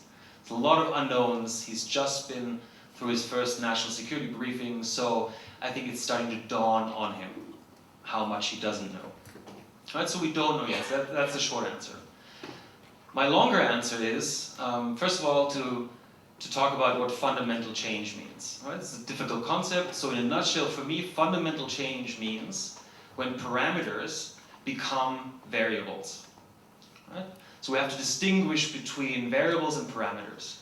So for example, a variable would be, should we increase or decrease income tax? Right? So you tinkering with the variables, we're switching the dials a little bit. A fundamental change would be to abolish income tax. Right? So you change the parameter that you previously had. You assume that income tax has to be there. It's just unclear how high or how low. Right? And I'm going to argue that the fundamental parameter of US foreign policy for a very long time has been and remains and will likely remain that the US will remain or would try its best to remain the unchallenged hegemon of the international system. That means it will oppose and try to prevent any single country from surpassing the United States in terms of power. Moreover, it also means, hegemony in that case also means, that they're going to do the same, trying to prevent any single state not only from surpassing them, but also from equaling the power of the United States. So in other words, it means preventing parity between the US and any single state in the international system. And that is not news. That is explicit national security doctrine. Read the United States National Security Strategy. It's in black and white in that document, issued by the US government. Right? So this is not a conspiracy theory from the radical left or the radical right or from the Iranians. Right? This is explicit doctrine. And for me, that is the fundamental parameter of US foreign policy, which goes way back into the Cold War. So let me try and spell this out a little bit. Where does this hegemonic foreign policy come from? What are its sources? And what are its implications for the world? And including the implications under Trump. So where does it come from? It emerged during the Cold War. We can see this emerging in the 50s and the 60s. Eisenhower, who was already mentioned, was actually the last American president who expected American troops to be withdrawn from Europe and the West Europeans to oppose the Soviets by themselves. Every single administration afterwards accepted that the US would have a permanent foreign entanglement, and that over time hardened into a parameter of US foreign policy. We see a resurgence or an increase of that belief after the end of the Cold War. After all, in the American view, the US had won the Cold War, with some minor assistance from a few other states, but ultimately it was the US who had won and the Soviets had lost. And there was a quiet, but nonetheless real bipartisan consensus that spanned both the Democrats and the Republicans, that after the end of the Cold War, the United States would hold on to this hegemony, right? So its new position as the sole superpower in the international system. This was an elite consensus. But after 9/11, that elite consensus was boosted by a general societal consensus. Not in favor of hegemony, people usually don't think in these kind of concepts, but in terms of general support for a, let's put it mildly, proactive, interventionist, global foreign policy. In other words, hegemony. So it was an elite project at first in the 90s, and then it became backed more and more, in large part because of the so-called war on terror as a reaction to 9/11. So this is sort of the caricature in a nutshell, where it came from. What are its sources? I would argue that there are two primary sources. One is very unsurprising, it's material interest. And again, this is clearly spelled out, explicitly spelled out in the US national security strategy. So access to foreign markets, access to natural resources, access to oil are explicitly defined as a core part of US national security. Which, if we think this through, means that the boundary between US national security and global affairs has evaporated. Right? You can define things that happen in faraway lands, the nationalization of an oil well, for example, as a national security concern, and then legitimize some sort of diplomatic intervention or other kinds of interventions. The second aspect is not material in nature, material interest, the economy, and so on. It's ideational, and it has to do, in my opinion, with US exceptionalism. This belief that somehow, for various reasons, the US stands above other states, that it's a different kind of nation, that as de Crèvecoeur in his Letters from an American Farmer called the new man. Right, so the city upon a hill, it's a new creation, and its values are uniquely American values, but they're also universal. Everybody should adhere to them. And so you cannot play by these old rules, because these old rules are inferior. Right? There are other aspects. There's fear, of course, post 9/11, especially fear is an important driver. There's also naivete. There's a genuine naivete very often among many American foreign policymakers about the acceptability of American power and the acceptability of US hegemony. There's the assumption that it's good for the US, hence it's good for everyone, and most reasonable people will agree and will accept US hegemony. But in a nutshell, material interests and ideas such as US exceptionalism, I think, are the sources of this paradigm of hegemonic foreign policy. So finally, what are the implications? What does that all mean, especially the implications regarding a Trump presidency? So I would argue that it depends where you stand in the US-led order. If you're on the inside of the US order, for example, you're a NATO member, then I think the differences will be significant, but they will not be fundamental. Significant in the sense that I would expect a Trump presidency to try and renegotiate burden sharing within NATO. And that's an old hat that has been done by many administrations. The complaint is always the same. Those damn lazy, spoiled Europeans are free riding. We foot the bill in NATO. They hide under our nuclear umbrella. We take the heat when things get tricky with the Soviets or with Russia or with whomever, and they don't pay enough. Neither to NATO nor do they pay enough for their own domestic military budgets. It's a long-standing complaint, and I expect Trump to try and renegotiate a bargain within NATO. I don't think there's going to be a fundamental change, for example, abolishing NATO or leaving NATO. Likewise, if you're on the outside of the American-led order, if you're on the receiving end of a lot of these policies, I don't think a lot of things are going to change either, because you are going to remain the victim, or at least the recipient of US foreign policies and / more broadly Western policies. So your sovereignty is going to be infringed on for reasons of national security. Think of the drone strikes and so on. That's going to continue. You're going to continue to be locked into an international economic order that you have very little, if any, say over, and so on. So I think the implications for those outside the order are going to be significant, but not fundamental. And I think it's more of the same, in the sense that they're going to retain their sort of subaltern status in the world. I'm going to leave you with the final point, which is, I think, the most important and most interesting, but also least clear implication is for those who are neither on the outside nor on the inside. For those who are somewhere in between the US-led order and something else.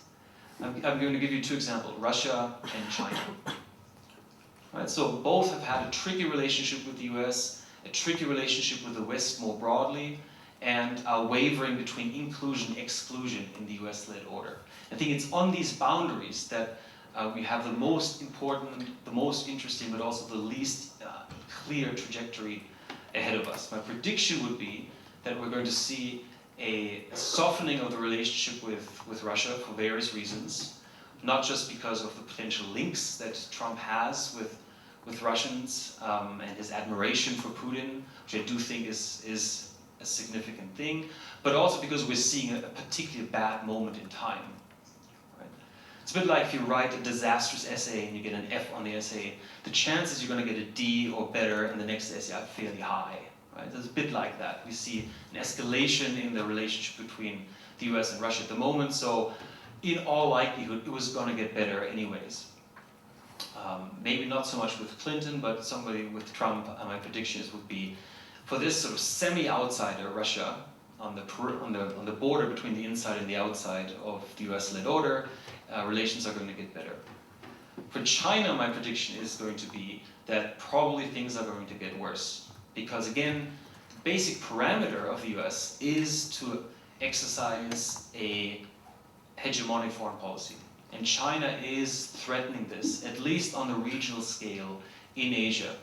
China wants, as far as we can tell, at least to rival the US in Asia. But according to explicit US doctrine, this is something that the US will try very hard to prevent. So I predict an escalation in that relationship. And on that cheerful note, thanks very much for your attention.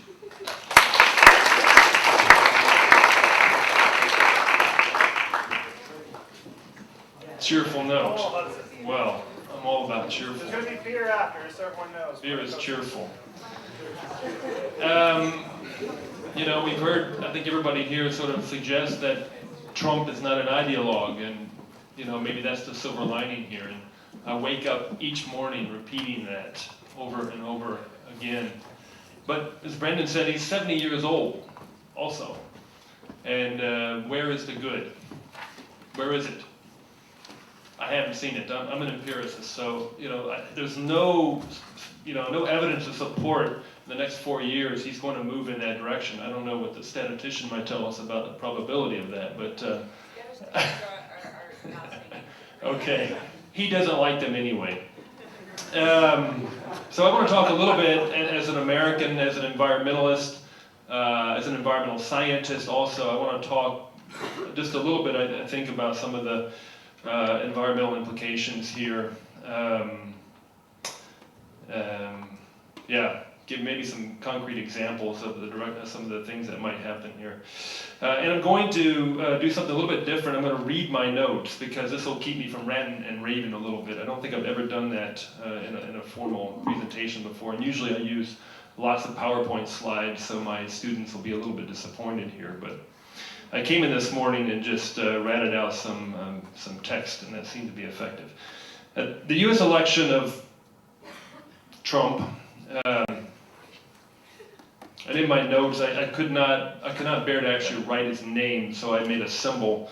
I couldn't find a symbol for bizarre or wicked, so I used the not equal symbol, not equal to symbol that seemed appropriate for him.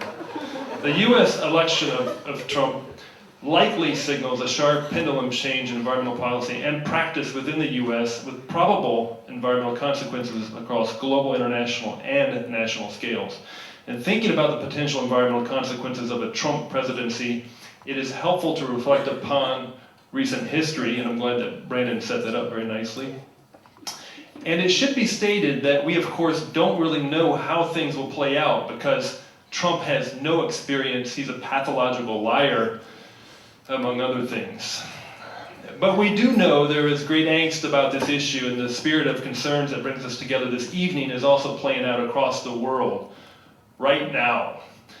In Marrakesh, Morocco, the UN Framework Convention on Climate Change is meeting between November 7th and November 18th. And because the Paris Agreement on Climate Change officially went into force on the 4th of November already, after enough countries had signed the agreement to account for 55% global reduction in CO2 emissions. So the meeting in Marrakesh then serves as the first session for the signatory parties. In other words, how to move forward and implement the Paris Agreement so that targets are met on time to prevent the 2 degrees Celsius rise in global temperatures. We can appreciate that for U.S. Secretary of State John Kerry, this is a very awkward meeting. What we do know is that Trump has repeatedly threatened to withdraw from the Paris Agreement. That we know. It's somewhat unclear how the U.S. could legally withdraw from the Paris Agreement in less than 4 years based on how it's worked out without breaking international law, but I expect that he's going to really intend to try to do that. So this is an interesting, I think, question or issue for the international justice people, perhaps, IJers. Because the U.S. is a leader, we're the leader internationally in CO2 emissions, U.S. national policy has global implications. A key environmental plan that President Obama put through is the Clean Power Plan on the 3rd of August 2015, the Clean Power Plan, which can also be seen as a national mechanism to meet the Paris Agreement targets. The Clean Power Plan is designed to reduce energy production from old, dirty, coal-burning power plants and move towards clean energy, i.e. wind and solar, and energy conservation. It would effectively make the US a world leader in the industry, new jobs, hear that, of clean energy while cutting CO2 emissions 32% by the year 2040. During last week's election, scaremongering associated with reducing US reliance on coal played out very poorly for Democrats in the industrial Midwest, especially in key battleground states in Pennsylvania and Ohio, which have a long history of coal mining, indeed. Unfortunately, the Clean Power Plan was halted by the US Supreme Court, 5-4, before it could actually be implemented and enforced by the US Environmental Protection Agency, the US EPA. And with the current status of the US Supreme Court and future appointments most likely being in accord with the Trump presidency and an ideologically charged US Congress, the Clean Power Plan is likely to never, ever occur. It's never going to happen. Again, US being a leader in CO2 emissions, this really matters. Of course, the EPA was just trying to do their job, which is protect the health of US citizens from environmental hazards. From the standpoint of air quality, the EPA's job includes the regulation of greenhouse gases so that the US is in compliance with its own laws, that being the Clean Air Act passed in 1963. Implementation of the Clean Power Plan would save several thousand lives annually, several thousand lives each year from this plan. It's estimated would have been saved. The cast of characters being put forward for prominent positions in the Trump administration are indeed a basket of deplorables. And I don't care if that upsets anybody, sorry. And seem unqualified in terms of their experience and outlook. Perhaps most concerning is that Trump will likely appoint a climate change science denier, Myron Abel, Google him, to head and undermine the EPA. In fact, building support for his anti-climate change positions has really been a way to support his anti-government positions. That is, the belief that climate change management results in a government takeover of American society. So he is a real ideologue in that sense. I remember when Bush was appointed, everybody said, well, we don't agree with his positions, but he's kind of warm and fuzzy. I'd have a beer with him. He'll surround himself with smart people. How'd that work out? In fact, so his belief is that the climate change management results in a government takeover of American society. Trump also could nominate Sarah Palin as Secretary of the Interior. This is yet unconfirmed because it's really crazy about his whole transition team if you've been following this. So keep this in mind the next time you visit Yosemite or Yellowstone National Park and you hear, shots, somebody shooting elk or whatnot, because that's okay. Or you're standing next to an oil pump because, we should really open these lands up for just drilling more oil.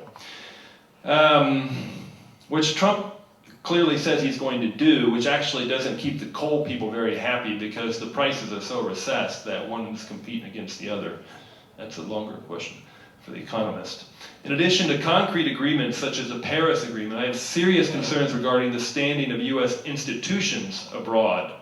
A lot of Americans don't realize it, but many US federal agencies are globally active, either from the standpoint of serving as de facto consulting agencies or from the standpoint of international development. Examples include the US Department of Agriculture, US Geological Survey, US Army Corps of Engineers, US Fish and Wildlife, etc., etc. These are major federal institutions that have developed established protocols and practices that over many decades of experience, admittedly with some trial and error. They have a level of professionalism and efficiency that is a great asset to many international environmental contexts, and can be especially helpful in developing nations to bridge the gaps between local and other international organizations. The leadership and aura of President Obama has helped the US pull itself out of a deep hole that was dug by the Bush administration, which occurred because of a somewhat anti-environmental and isolationist worldview. The inherently more global and environmentally friendly vision of Obama sees U.S. institutions in higher standing. It's important to maintain and even foster these international relationships with our large federal agencies, because it increases their potential to have influence, but also, and very importantly, because of the shared experiences abroad, resulting in many best practices and lessons learned that can be implemented or imported back to the U.S. And on this theme, if I may segue a little bit to the national level, a concrete example from my own perspective includes a formal signed memorandum of understanding between the U.S. Army Corps of Engineers and the Reichsvaterstaat. The memorandum with the Reichsvaterstaat is particularly important nationally because it helps to pull the U.S. towards a more sophisticated and progressive philosophy of flood management. On the 30th of November 2015, so not very long ago at all, President Obama signed an executive order entitled Establishing a New Federal Flood Risk Management Standard and Stakeholder Input. And I'll just read quote very briefly here from section 1, right at the front of it. The impacts of flooding are anticipated to increase over time due to the effects of climate change and other threats. Well, to you that's duh, but to U.S. environmental policy, actually having climate change built into it's huge. That is a paradigm shift. Further, quote, the federal government must take action informed by the best available and actionable science to improve the nation's preparedness and resilience against flooding. I mean, these are beautiful words, and at the end of it, you see Obama's signature on there. I almost cried. In practice, what this means is going from a strict probabilistic approach to flood control, i.e. the magic 100-year flood interval, to an integrated approach more in line with the European and Dutch standard, i.e. room for the river, room for the Rhine, which you have heard about. And especially in attempts to integrate climate change projections into flood control. Flashback to 2005 in New Orleans, Hurricane Katrina devastation. We could talk about many other, Sandy in New York, New Jersey. How much does it really cost to shut down Wall Street for a few days? I don't know, but I'm sure we could have paid for that control. A flashback there, and you can appreciate why this is a very big deal. The reason why Obama had to direct the executive order, and again, Brandon mentioned executive orders, I'm glad, is because Republicans in Congress effectively block everything coming from Obama's desk. It wouldn't matter if he wanted to have a bill to save puppies and bunny rabbits. This new executive order is already making its way through the bowels of governmental institutions concerned with flood control in the U.S. I just came across this the other day, in fact, right before the election. And predictably, some states, Louisiana, and local agencies are not happy with it, and they've written formal position papers about this. But they probably don't need to worry too much because Trump has pledged to tear up all of Obama's executive orders. So, yeah, that's a real power that he has now. 2 days ago, Monday evening, I participated in a webinar by the AAAS, the American Association for the Advancement of Sciences, perhaps the world's leading independent scientific organization, and of course a publisher of Science magazine, which we all aspire to perhaps one day. The topic complemented what we're concerned here with this evening, and this was entitled, After the Election, What Now for Science Funding and Science Policy? I mention this because one of the things that stood out about the Obama administration was its explicit intention in using science-based positions to inform policy decisions, as I just quoted from his flood control executive order. This seems rather practical, but of course, rational thinking cannot be assumed in this age of anti-intellectualism that is especially rampant across the U.S. landscape. And as evidence of Obama's interest, I recall early in his administration that he visited the U.S. National Science Foundations, that's equivalent to the Dutch NVO, to assure them that he intended to rely upon the fruits of their labor to inform his administration. That is, he was counting on them for good, policy-relevant science. And this was the first time that a U.S. president had ever done this, so this was a big deal and it made headlines. And of course, his commitment extended across the sciences, so not just environmental sciences, but also social sciences, political sciences, etc. So to play on the central question of the AAAS then, what now for science-based environmental policy decision-making? Well, I'm deeply concerned, as I've already sort of hinted at, for all branches of the US government, the nation, and the earth, about a reduction in funding and lack of prioritization as concerns the environmental scientists. But of course, we cannot be too certain about anything at this point, because Trump has zero experience, he's a pathological liar, among other things. Okay.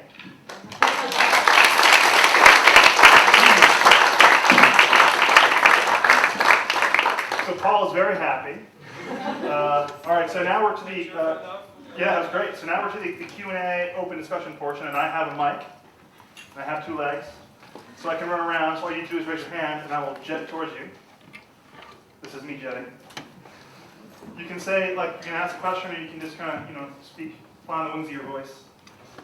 Okay, I have a question for Kai. Staying within the topic of shipping, China has announced that it wants to increase its aircraft carrier force to 4 carriers, which would allow it to always have 1 on patrol globally and 3 to protect its coastline. I wonder, what do you think that the next 4 years of US foreign policy will do about an increased global capacity to project power like that? Well, thanks for the question. I'm not actually very knowledgeable when it comes to shipping. I had to research the 3 nerdy facts for this evening. So I did primary research in these shipping issues. But this is an important question because aircraft carriers are not just any other type of boat, right? They are crucial for global power projection. That's why it's so important to have an aircraft carrier. If you want to project power globally, you need aircraft carriers. Right? And hence, it's important to have those. Russia has 1, which has presently been sent to the Syrian, so the Mediterranean, right, to help intervene in Syria, which means it has no functioning ones at its disposal. So it's always a good idea to have several if you want to project your power globally. So I think this was a long time coming, right? So China, as we all know, has been rising for several decades now, and now is doing what many other rising great powers have done before in history. It's starting to slowly turn its economic capabilities into military capabilities. That doesn't necessarily mean there are aggressive intentions, right? Often they are meant defensively, but they can be interpreted as such, as aggressive intentions. So I think, to answer your question, I think this is just going to exacerbate what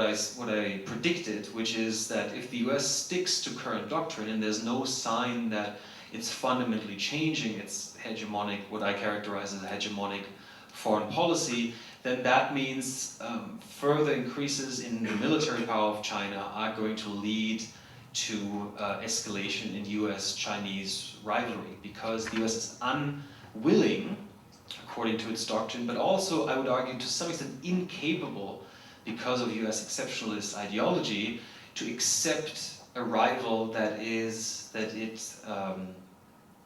takes as a true equal. It's very happy to lead in a somewhat cooperative but ultimately hierarchical partnership, for example NATO, where it's clearly dominant, but it's not ready to accept a true equal. So that's going to cause trouble in Asia, where China at the very least aspires to parity. Who's next? Coon? Whatever you say. I have a question for either of the Dr. Zika. Okay, doctors. Yeah, Dr. Zikas. So to what extent do you think that misrepresentation in polling outcomes and public opinion outcomes has influenced this election? It seems to me that, well, it doesn't just seem to me, polls have gotten it really, really wrong consistently. And since Clinton relied on polls and public opinion strategies and research very strongly, it seems that that might have not been accurate. And my question is kind of, what do you think about that? How do you think that should have been improved, etc.? Do you want to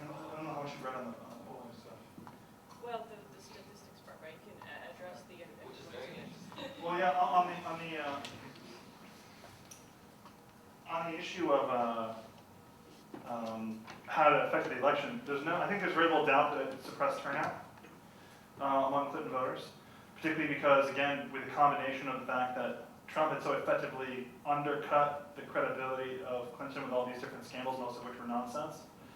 There wasn't a lot of enthusiasm to vote for her. She didn't exactly provide a lot of reasons to vote for her either, because she was so busy being cautious and lying low, watching Trump, she thought, implode, that there wasn't a strong counter-argument to be made. And then, I mean, critically, before the FBI announcement, or beforehand, she was more or less phoning it in, kind of doing these like fun and light radio interviews, not really campaigning hard. And then you come, because she was overconfident from the polls, and then we saw them narrow, and she was on the campaign trail, and then they widened out again, but it turns out that most of that widening and shorting there was a strong bias in the wrong direction, in part because of the assumptions of most of those polls using historical weighting, which I'm going to turn to LUC to talk about. Yeah. You have a mic now.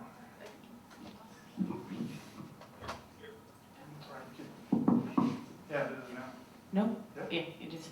I can speak a little bit to why they were wrong, because they were, even though, you know, a lot of them were giving Trump like close to 25% chance of winning, and that's still a chance to win.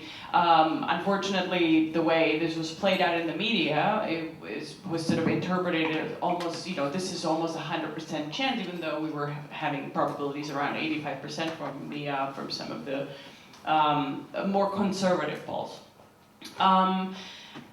But it's polls, guys, it's predictions, right? And predictions are based on historical data. So if there are huge demographic shifts or huge changes in the electorate, the polls won't reflect it as fast as we would like to. So there was definitely overconfidence in predictions. There was a strong undersampling of smaller states, which happen also very often population-wise.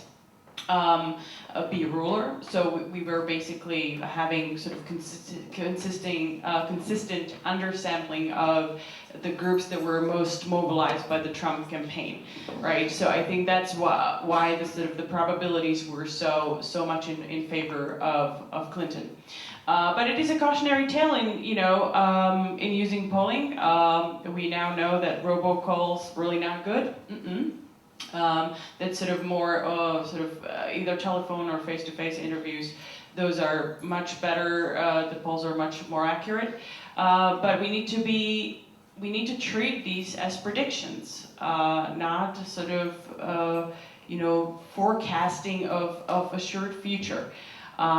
So there was consistent problems with the polling, but some of them were sort of hinting at a problem because there were a lot of changes. So we saw a lot of fluctuation, even though in aggregate the polling error wasn't that high, so exceptionally high. It was extremely high for the primaries. It was almost 10 points. That's almost unprecedented. But it was only 3.9 points for the presidential campaign, and that is high. It is high, but it is not, completely out there. So we need to be more cautious. And certainly, if I were a candidate, running for future office, I'd take a lesson from that. Yeah, you can have a follow-up to that. Well, so one of the things that Trump's campaign, especially his campaign manager, who is a very special snowflake, kept repeating was that they had their own data, which showed that he would win. Do you guys think there's any reason to believe her? Or, because in that sense, there would be a better poll, or there would be a better way of polling in that way? Trump was pretty clear, I think, that what his polling method was. He was looking at the size of his crowds. No, but that was usually what they were referring to, which I actually think, in hindsight, was not the dumbest idea, in the sense that one of the things about turnout when you're having 2 or 3 giant rallies a day is that you build these social connections between people that are there and make kind of commitments to get out and vote for this individual, and that raises your probability of voting. So they kind of combined both a campaigning tool with a get out the vote tool simultaneously. So it probably was actually a fairly reasonable indication. Actually, I mean, and the reason why no one picked up on this is because we haven't campaigned like that in the United States since the rise of television. Right? I mean, this was like a seriously 1930s style campaign. So I think that this is another reason the campaign dynamics were so different that the polls behaved and the public opinion behaved in ways that was not typical. I agree, although, no. So I agree to the extent that this was, I think, more accurate, from his perspective, that sort of, it gave him some sort of a picture. I can't speak to what polls they had because they never made them public, at least as far as I'm aware of it. And they filed their pollster before he said that. Right. So they didn't have polls then, they fired their pollster and didn't pay them. Right. Right, exactly, yeah, they fired the pollster, so I don't know who was doing the polling, maybe the campaign manager in her head. The one thing that I also wanted to add to the polling issues is that the models also rely on predictions of voter turnout, and that is really hard to do. And if you have such sort of strange changes in the voter turnout, the algorithms that you're using for the predictions are going to be lacking, right? To put it mildly. So that's another problem. I mean, there was almost a majority of people, what, 44% didn't turn out? Yeah, 44%. 44% didn't turn out. Or is it 42 now? 44 or 42? Right. Okay, so. Next question, or a statement, or whatever. I'll come up to the back next. I have a question. If Hillary won, would we see the same flip in the House and the Senate and the Supreme Court being all blue if Hillary won? And would that be worrying as everything turning red? There'd be almost no chance of that because of the gerrymander in the lower house. So the House has been, like, I was actually at a panel at the Midwest Political Science Association with the preeminent scholars of gerrymandering in the United States. It's released a book. And the guy there said, Trump and the entire cadre of House Republicans could go into their respective districts and start shooting people on the street and probably still maintain a House majority. I thought that was a bit strong. But if you look at the actual district lines and how they've drawn them in most of the states where they were able to control the gerrymander, it was a brutal biasing of the electoral system. It would be extremely difficult. You'd have to essentially have a major partisan realignment, which would mean not just one demographic, like blue-collar voters and some young people staying home or switching out, but like a cataclysmic shift, more like what happened with FDR when all of a sudden you saw the entire composition of the Republican and Democratic parties changing. That would possibly flip the House. But we were never looking at something like that in this election. Would it be as concerning if you had all three chambers? Well, it'd be, in one respect, yes. Like I've said a number of times, there's lots of bad things that have happened under unified democratic government as well. Expansion of executive power. FDR tried to stack the court in order to ensure even more support for his New Deal policies. So there's all forms of power grabs that happen in united governments. One of the things that makes me a bit more relaxed on this, not just because I don't have sympathy with the Democrats, I'm not a Democrat, but I think the main reason would be that their party position hasn't shifted to some hitherto unknown kind of ideological space. Essentially, we'd be getting the 1968 Democrats, right, in terms of their left-right position. They're not extremists. They haven't, I mean, despite Republican rhetoric, they have not been going off to the left. They're not neo-socialists. They're right now in the most extremely left-leaning platform they've written in the post-war era.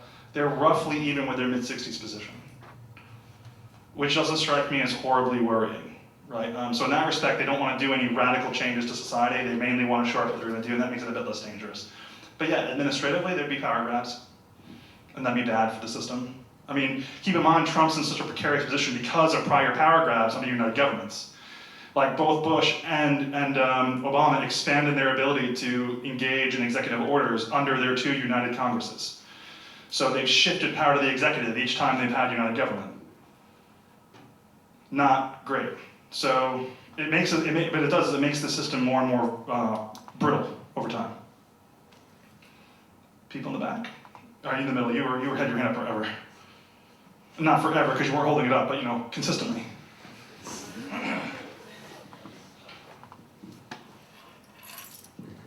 Yes, thank you. We've talked about the polarization, especially domestically, not just in the US, but also in other countries.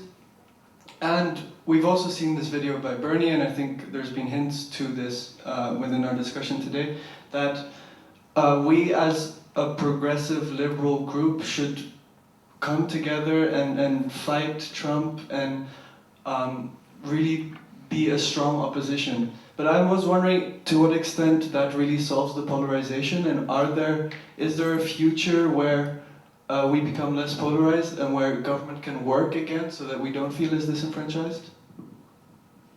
Well, the primary drivers of polarization that I'm familiar with that actually seem to work in a cross-national context deal with inequality, which has been rising across the West generally. Polarization seems to track this pretty closely.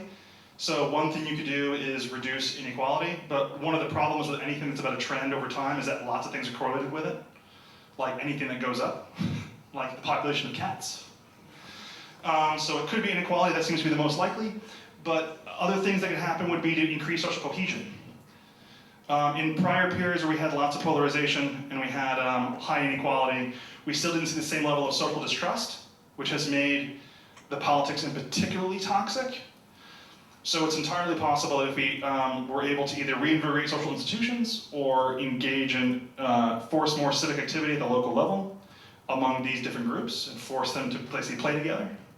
Over time, after a number of fistfights in bars, that might result in some detoxification of the politics of polarization such that maybe the parties could come together a little bit easier, but at the very least, the level of loser's regret would be less, in the sense of you would not feel so threatened by an alternative force that is alien to you.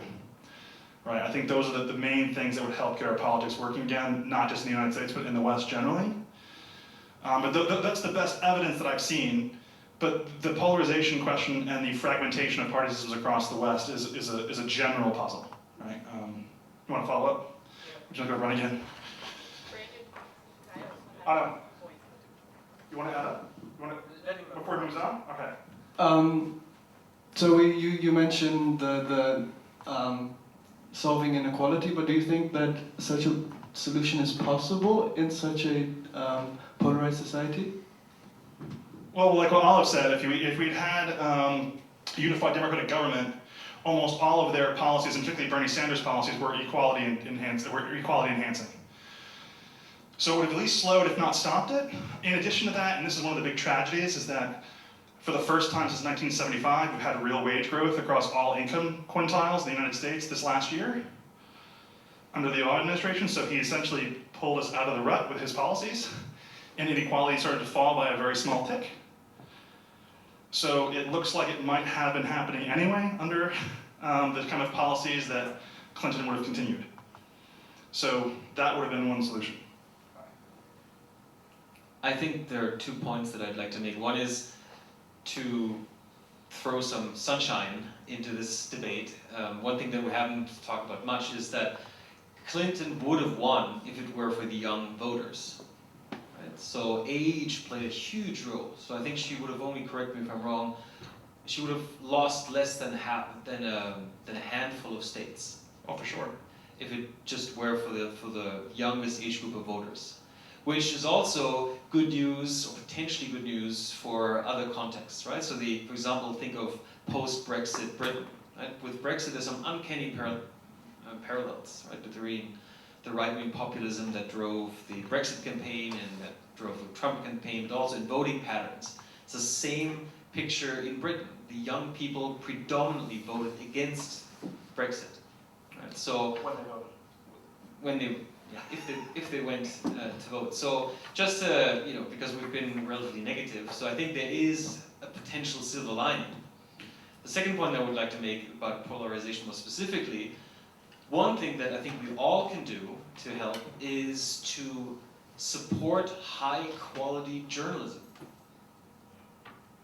If you look at the sources of information, over 40% of the US electorate draws its primary source of information from social media.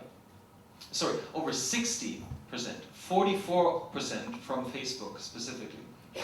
That's the statistic that I just read in preparation. Of course, we all know what circulates on Facebook. A lot of it is just completely wrong. So for example, there was this one alleged news item that was shared more than 1 million times, which said that the Pope explicitly endorsed Trump. Which is anything but true. Right? The Pope has consistently spoken out in favor of kindness towards refugees and so on, exactly making the opposite point from the Trump agenda. But the problem is that hardly anybody really pays for high-quality journalism anymore. Right? So the Guardian these days is running desperately with every article on Trump, running desperately this plea to donate or become a subscriber. I think that's something we all can do, instead of relying on cheap or free journalism that's often low quality, to pay a little bit of money to subscribe to whatever, whether it's left-leaning or right-leaning or centrist, I don't care, as long as it's high-quality information, to make sure that this younger generation stays on that path and has good quality information to choose from and to make up its opinion and to heighten the level of the public discourse again. I think that's a general topic that's good to talk more about in terms of things that we can actually do. I put up this last slide because I mentioned mobilize the vote against populism. It's important to note that one of these populist movements all have one thing in common. They don't care about you and me. Like the 35 and under vote, the millennial vote, this is not, their platforms, their positions, they're not pitched to us. Right? They're pitched to our older siblings and parents. So that case, just getting out the vote for 35 and unders is a really strong anti-populist tactic one can use. I personally subscribe to both the Washington Post and the New York Times, and we have a weekend subscription to the Vote Strong, so quality journalism.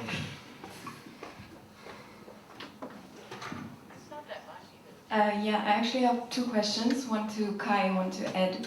So Kai, I was a bit wondering, how would you really define fundamental? Because what came to mind for me is the issue of Jerusalem, for example, and if Trump were to recognize that as belonging to Israel, and also openly saying that there is no two-state solution, then I think that would be admitting that this idea of self-determination is dead, and I think till now we haven't had an openly admitting that that isn't the case anymore. In that sense, I would say that's a fundamental shift. And then maybe you could argue that actually with the outsiders you would see really change, not at the borders. Because it's, at the outside we see how we treat those that don't belong to us.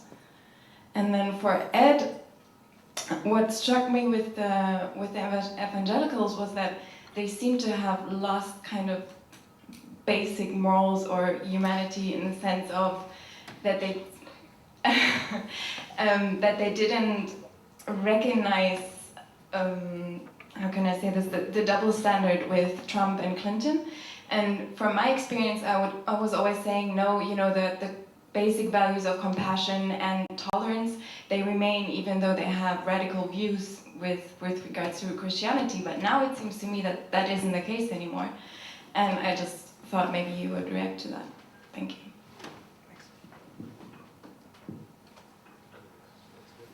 Fight!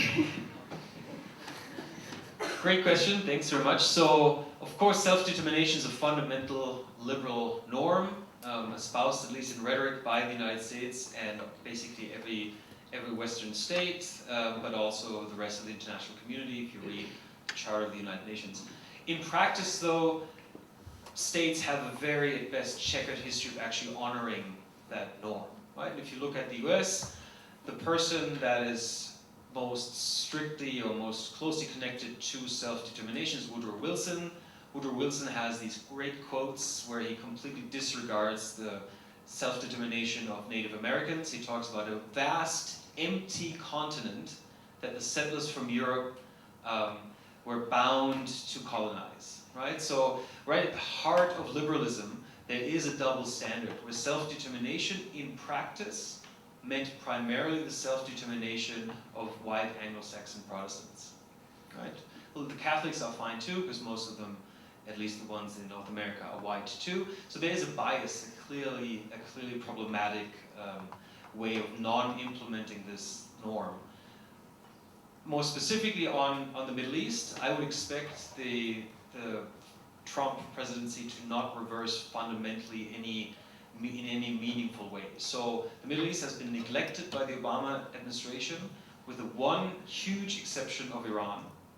The Iran nuclear deal, that was a huge achievement of Obama, one of the very few foreign policy achievements. I expect Trump to tinker with that. It might even lead to a breakdown, but the exception that proves the rule, I think that would be. The US is going to retain its strong commitment, many would say overcommitment to the State of Israel, while at the same time also being committed to allies that are at odds with Israel, such as Saudi Arabia. So there's a somewhat schizophrenic foreign policy that the US has pursued for many decades in the Middle East, and that's going to remain the same, with the one exception of the relationship with Iran, where we might see a very severe downturn. But I think it's the exception that proves the rule. Thanks. Yeah, very good point, Vera, and I agree with you. There was a double standard in the way that Trump and Clinton were talked about by evangelicals often. So the forgiveness that was extended to Trump, or the benefit of the doubt that was extended to Trump, wasn't extended to Clinton. Or alternatively, and I think the major framing of Trump and Clinton among evangelicals was that they were equally bad. There was an equalisation of their sins, basically. Although, I mean, whether how reasonable that is very open to question. But I think among evangelicals, Trump was seen as somehow less blameworthy because he hadn't been involved in public life. Clinton had a record, had an existing record, whereas Trump was seen as a fresh character to some extent, and so the things he'd done in the past weren't seen as having a bearing on what he was likely to do when he was in government. But there was definitely, there was definitely among those that argued that Trump had changed. They didn't tend to extend any compassion towards Hillary Clinton. So as I walk down here, I'll say the little bit that I know about the history of Christian voters in the United States, which is that you can almost view this as an object lesson of the kind of corrupting influence between politics and religion, in the sense that the evangelical community, particularly in the South, which is now most strongly associated with the religious right, used to be the Southern Democratic core of the Democratic Party that cooperated with the Northern Democrats. And the reason why they did is because they would be the closest you can imagine to kind of like Christian democracy types, like in Europe.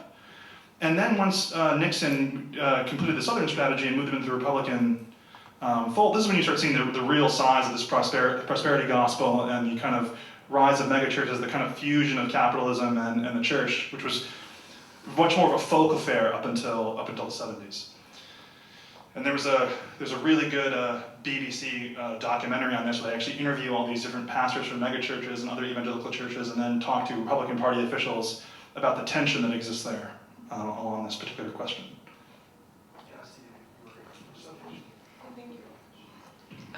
My question is pretty obvious and basic, but it's one that's been haunting me since Wednesday, is just simply, what do we do now? What do I do as a student? What do we do as foreigners, as Americans living abroad? Like personally, I've been feeling the impulses you were talking about just normalizing and being so overwhelmed that I want to sink away from it. And I just wonder, how do we use social media effectively? I simply don't know. I feel silenced kind of and disheartened, and I don't know how to use it properly. And how do we appeal to people's emotions, like Trump appealed to people's emotions in one way? How can we appeal similarly to other people's emotions, or the same people? And how do we make people feel empowered, like all of us in here? How can we feel empowered to do something? Because I don't right now. And also, final question, how do we deal with this sort of anti-intellectual thing that we're up against.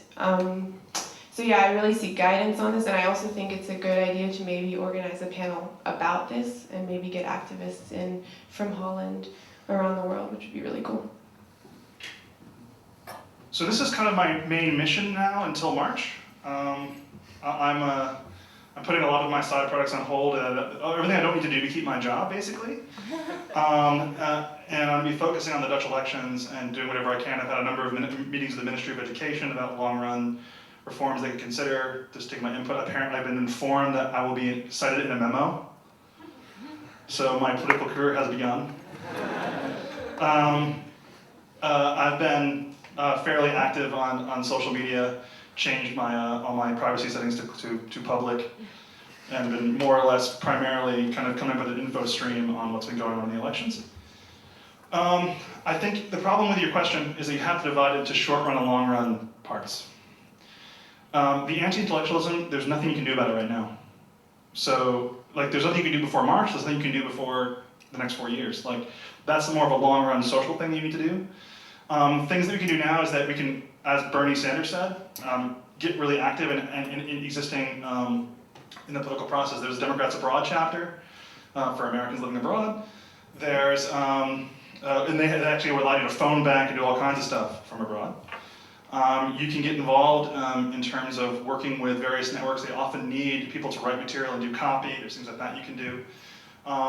I've been playing around with the idea of developing a small institution that's focused on talking about promoting democratic values and democratic knowledge regarding to voting, so civic education in terms of kind of my core point, which is that regardless of all the issues we were talking about, the issues at play, we elected someone who gave every sign of being a dictator.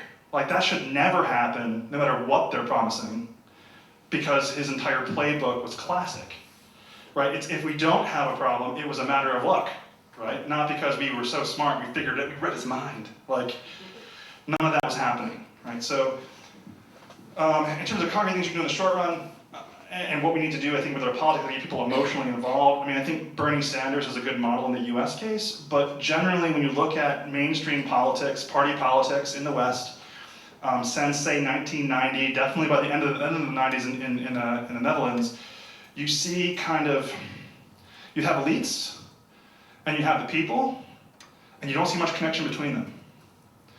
Now that's a total change from the past, right? I mean, if you look at the way that Christian blocs used to interact with their parties, they did it through their church leaders. And there was a direct connection where if you talk to your church leaders, they talk to their seniors, and then you know you're talking to the candidate, and vice versa. And they come and there's face-to-face meetings, a lot like what Trump did. That kind of thing probably needs to happen a lot more. I mean, I think one of the dangers of a system like the Netherlands, where you have a lot of such a fragmented party system, is that there's a tendency for parties to focus geographically. And you see that, for example, the SKP or CDA, they focus in certain geographic areas. And that leaves them to essentially being a one-party area with no competition and no alternative vision, and that's very alienating, right? And when the mainstream parties, no matter who you're voting for, they take you for granted because you're the party they vote for, eventually you get pissed off, right, if there's things you don't like. So what I was encouraging people to do when I had my open lecture on Friday was to, if you're a member of a youth organization for a political party in the Netherlands, tell them to travel the country more. Tell them to admit that they recognize that some people haven't forgotten, and there are things that they need to work on. Listen to them, and even if they're making babbly arguments, you don't really understand what they're saying, try to figure out what the core anxiety is and come up with some way to address it. And even if they don't vote for you, they'll be less likely to vote for a populist and more likely to vote for an SKP voter would be more likely to vote for SKP happily, rather than possibly casting a protest vote for PVV. And that's a short-run tactic, right? To just make these anti-intellectual, culturally alienated. People talk about economic anxiety. I don't totally understand that. I mean, there is rising inequality, but overall incomes have been rising and living standards have been rising. And if you compare this to, for example, 1930s Germany or other cases of autocratic kind of populist takeover, like there aren't problems. like things aren't that bad. Like normally populism come when there are objective issues, but there aren't that many. Most of it seems to be cultural. So I think it's about developing and stop. I think the first thing you can do immediately that will just not make it any worse, which is to stop shaming anti-intellectual voters. Right? We have to stop calling them racists because funniest thing happens, it doesn't make them not racist. So it's just not very effective, right? And it only works to shame people if the people around them are like, ooh, yeah, you were racist just then. But if they're like, yeah, buddy, that all you've done is make a stricter division between you and them, right? You've enhanced the alienation. So it's not worth it. Save it, right? Say, good for you. Yeah. Yeah, and then in the long run, I think, this is kind of my larger theory, and now I will pass on, but we have, I guess I would argue, I think liberal democracy is a failure. And the reason why I say that is because liberal democracy focuses intensely on individualization, which is great. Like, individuals are liberated, right? I mean, we're no longer bound by social conventions and social pressure. We can live our own lives. There's a lot of benefits to that. The downside is we're very lonely, and we don't have these enduring attachments to different social organizations that make us feel connected to the system. So basically, liberal democracy is undermining the social supports required for its perpetuation. What do you do with that? Well, there was a subtle subfamily of liberal democracy called Republican democracy, which eliminates the notion that all citizens should just be free to determine the good as they see fit, and has a strong program of civic education focusing on a notion of a strong communitarian identity focused around their way of making decisions. So the way in which we talk, the way in which we gather, the way in which we do things in the Netherlands, for example, that becomes a unifying characteristic. This is how we do things, rather than this is who we are, right? And focusing on how to interact with those institutions and those things becomes the bond that allows people to be less alone and to feel connected to politics. This was the dominant ideological position of the founders of the US Republic that basically disappeared in the early to mid-1800s. So I think going back to that sort of vision and sort of cutting back on the hyper-liberalism in terms of our approach to individuals would probably be the best long-term solution, but it involves, this is why I'm talking about Ministry of Education, it deals with changing education protocols, getting academics and learned people out into communities where, like, I go to the Bible Belt, and anyone who wants to listen to me speak English can do so, and I tell them things, and then I'm like, bye, and I'm not there for any reason other than to have an interesting conversation about something I know about. I'm not there to inform them about I don't just fly in for some important decision they have to make and then fly out. We're routinely involved in talking to them like respectful people. Like we actually are one community, even if we are diverse, right? I think those are the differences between long run and short run, because it fights atomization, so. Do not retreat, ever, okay? This is, if there was like one thing that I really want you to internalize from this evening, is that the absolutely worst thing you can do, that's what they count on. Populists count on it. Authoritarians count on it. That people retreat because they think they cannot affect change. They count on it. They intimidate, they divide, they pit each other against each other. It's part of their strategy, that you feel isolated, that you feel alone. It's part of their strategy. So whatever you can do to fight the urge, and trust me, I've been doing it myself, exactly. And I had to actually bring myself through a lot of mental work to not do that, because for someone who grew up in this system, I really don't want to go and come full circle. Really, no. Like, I really don't want to do that. I've been there, done that. No, not interested. So, and that also starts, as Brandon was saying, with conversation. And I know that perhaps for your generation, that may be less sort of a preferred mode. Get and do face-to-face conversations. Go to a pub, talk. It's better. Ultimately, it's better. It binds community. I'm not saying, abandon Facebook. I mean, I can't ask that.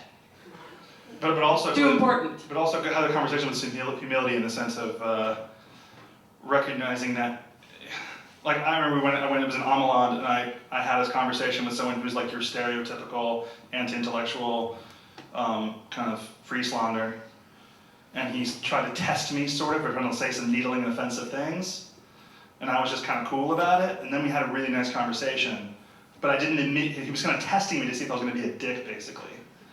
So if you're able to pass those tests with people, you're actually often able to have, they live on their own, and then they become less hostile, right? And that's actually really pleasant. Just to reinforce my point, buy a high quality subscription to a high quality newspaper. That is the thing that you could do now. I think The Guardian you can get for a year for 49 euros, but I don't care which one you buy, but do it. It's not that much money.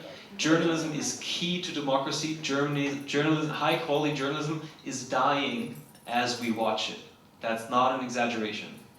Right? It's run more and more by the profit motive. So you get these clickbait articles, a lot of which are either not true or full of inaccuracies, and none of them are up to the standard that we need to have a real debate.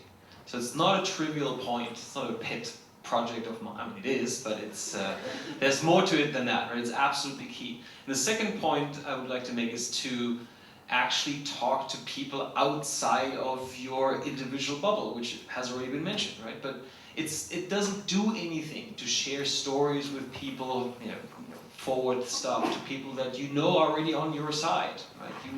We all need to do a much, much better job of reaching out to people that we usually don't talk about.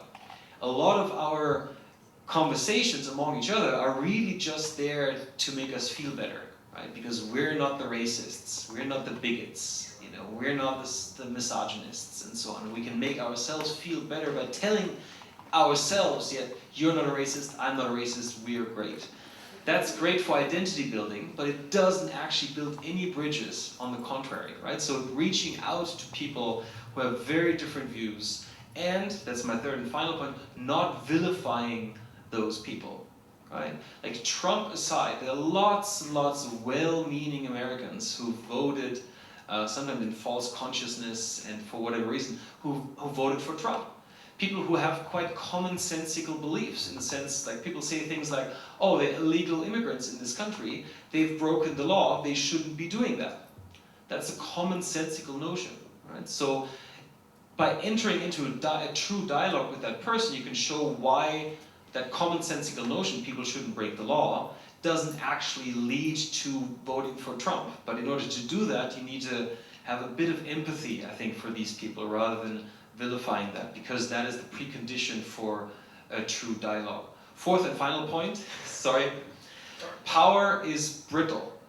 Right? It seems very disempowering to talk about politics and power in these grand terms, but power is multidimensional, and power is very often much more brittle than it looks like. Think of the civil rights movement.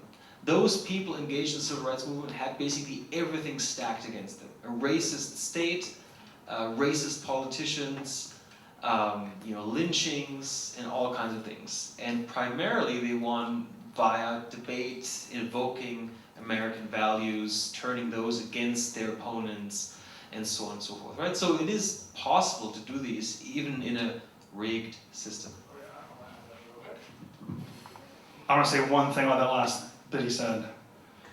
Don't trash the symbols of the people you are trying to convince. Like, Americans, don't burn flags. It just makes it worse. You're just expressing yourself, right? If there's something that's typical Dutch that people really care about, now is not like Zwarte Piet. Now is not the time to be all about Zwarte Piet. It just straight up isn't, right? I mean, it just, attacking things that are near and dear to these people to educate them about some dearly held value is not going to get you where you want to go at all. And then regarding the media, it's also valuable to try to hold the media's feet to the fire, to not continue, like write letters to the editor if they're publishing lots of sensational stories, just kind of outlining populist attention-grabbing antics, because that's part of their game, right? And they're not required to report on it. No, it's okay. Let's ask some more questions.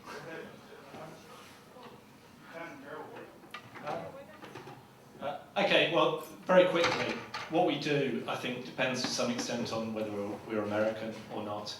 I remember in 2004 election, coverage from The Guardian.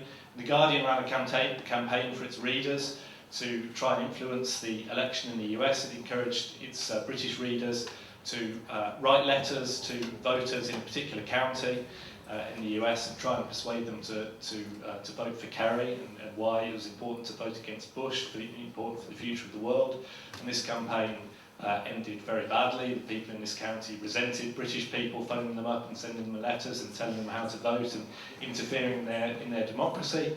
And I've always been quite sympathetic to that attitude. As a British person, obviously I'm very concerned about what's happening in the US, but ultimately how the US is governed is up to the people of the US.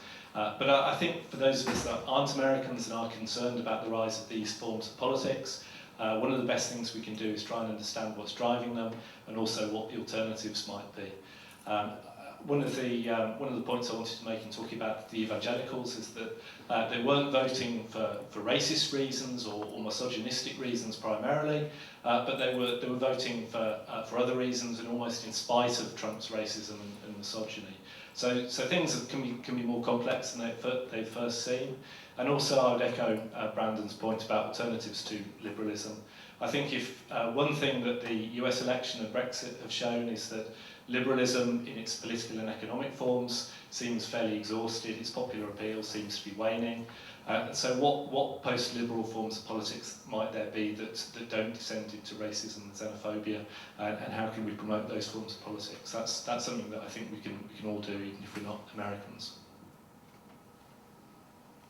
Yeah, you sort of touched into what I was wanting to go into. So Kai Hebel, you said that the sort of international power politics, the order of that won't really change, that the US will remain the leader of change. But it seems pretty clear that the mode of change will change, in a sense. Potts and you talked about climate change, for example, that the outcome will be quite different. And and that liberalism is exhausted and that populism is on the rise all over Europe. What does this concretely mean? And I've had conversations about this for the European Union in itself, and what we can do there, except for targeting and talking to people that are anti-intellectuals, and yeah, what does this mean? Right, great question. So, just because I think that the fundamentals are not going to change doesn't mean that nothing significant is going to change. Right? So, for example, the way in which the US is going to pursue its hegemonic foreign policy matters quite a lot. Is it going to rely more on hard power or more on soft power? We saw more reliance on hard power under George W. Bush than more reliance under Obama. And I think with, on the whole, more productive results under Obama. Another major change that we might see under Trump is whether how selectively multilateral he's going to be.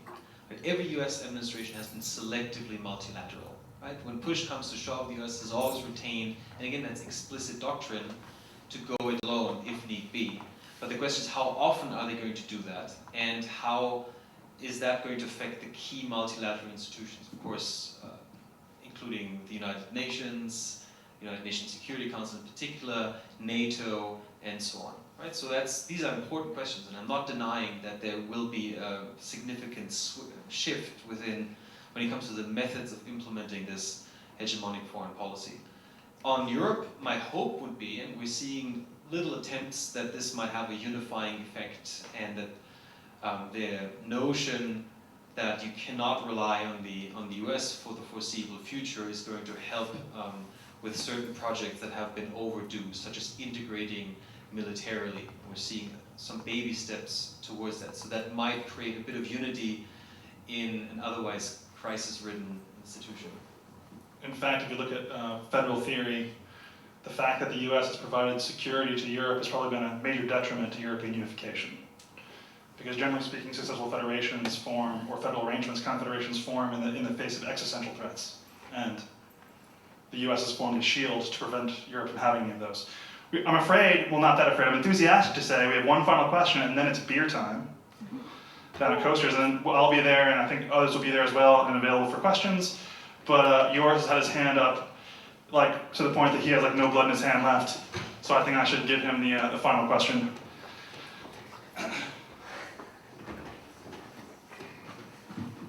Thank you, first of all, for the lecture. It was very interesting, of course, especially given the current times. I think the questions have already been asked mostly. I have two things to say, which is firstly an advice that if you depend on your social media for a view of how part of the world works, and you want to understand how Trumpism works, you have to actively maybe create one of those social spheres and just dedicate it to understanding the other side, right? So I would really recommend, because social media is algorithmically stacked against neutral information, right? So one of the reasons that many people post the US election and post-Brexit said, I don't even know anyone, or I haven't really read anything about this. That is one of, like, I think that trying to get to these people through social media is actually something that you need to not only sort of try in the sense that you need to publish an article, but you might actually need to set up another social medium up in such a way that you can actually reach these people. And the second thing, and I think this is of particular worry, is that I think that what we have seen to some extent is that the tactics that have been developed in sort of very far left-leaning liberal circles have been turned back onto us. And I think that we have seriously underestimated how much that has actually been effective. For instance, the fact that the way I understand it, at least the way most people do, is that when we speak of the black vote or the Latino vote, we do not mean that there is something inherent to that aspect. It's that it is a proxy for your socioeconomic standards. It is a proxy for certain relationships you might have with institutions.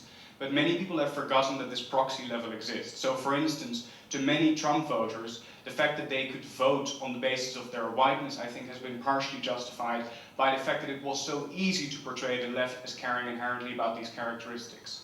And the same goes, for instance, for the idea that you can limit people's speech, right? So I think that is not an idea that comes exclusively from the right. I think that it's been very easy to portray this as something that comes from the left. So I think that it is painful that we have to be self-reflective when it seems that the other side doesn't have to do it, but we don't want to match them, we want to beat them. And I think therefore we have to also be self-critical, and we now have to sort of go into fight mode, and not about what is true, but about what we actually need to do. And I'll shut up there. I agree with all of that. Okay, so I think we can start making our way to Coasters, and we can exchange questions and comments and thoughts with each other, but I think we should give ourselves a little applause for sticking it out. I would appreciate it if you're on Facebook, if you would private message me if you have any feedback on this event other than its length. I know it was a bit long, but I want to do these sorts of panels with staff and students whenever there's a major world event that we think we might all want to talk about. I mean, maybe not all as potentially as big as this one, but if there's a desire, you can put up a request on LUC Academics, and maybe one of us will pick it up. But I think these are good community events, and I mean, we were streaming it live. We got questions over the internet. It's cool, man. We even have alums here, right? So thank you all for coming, really.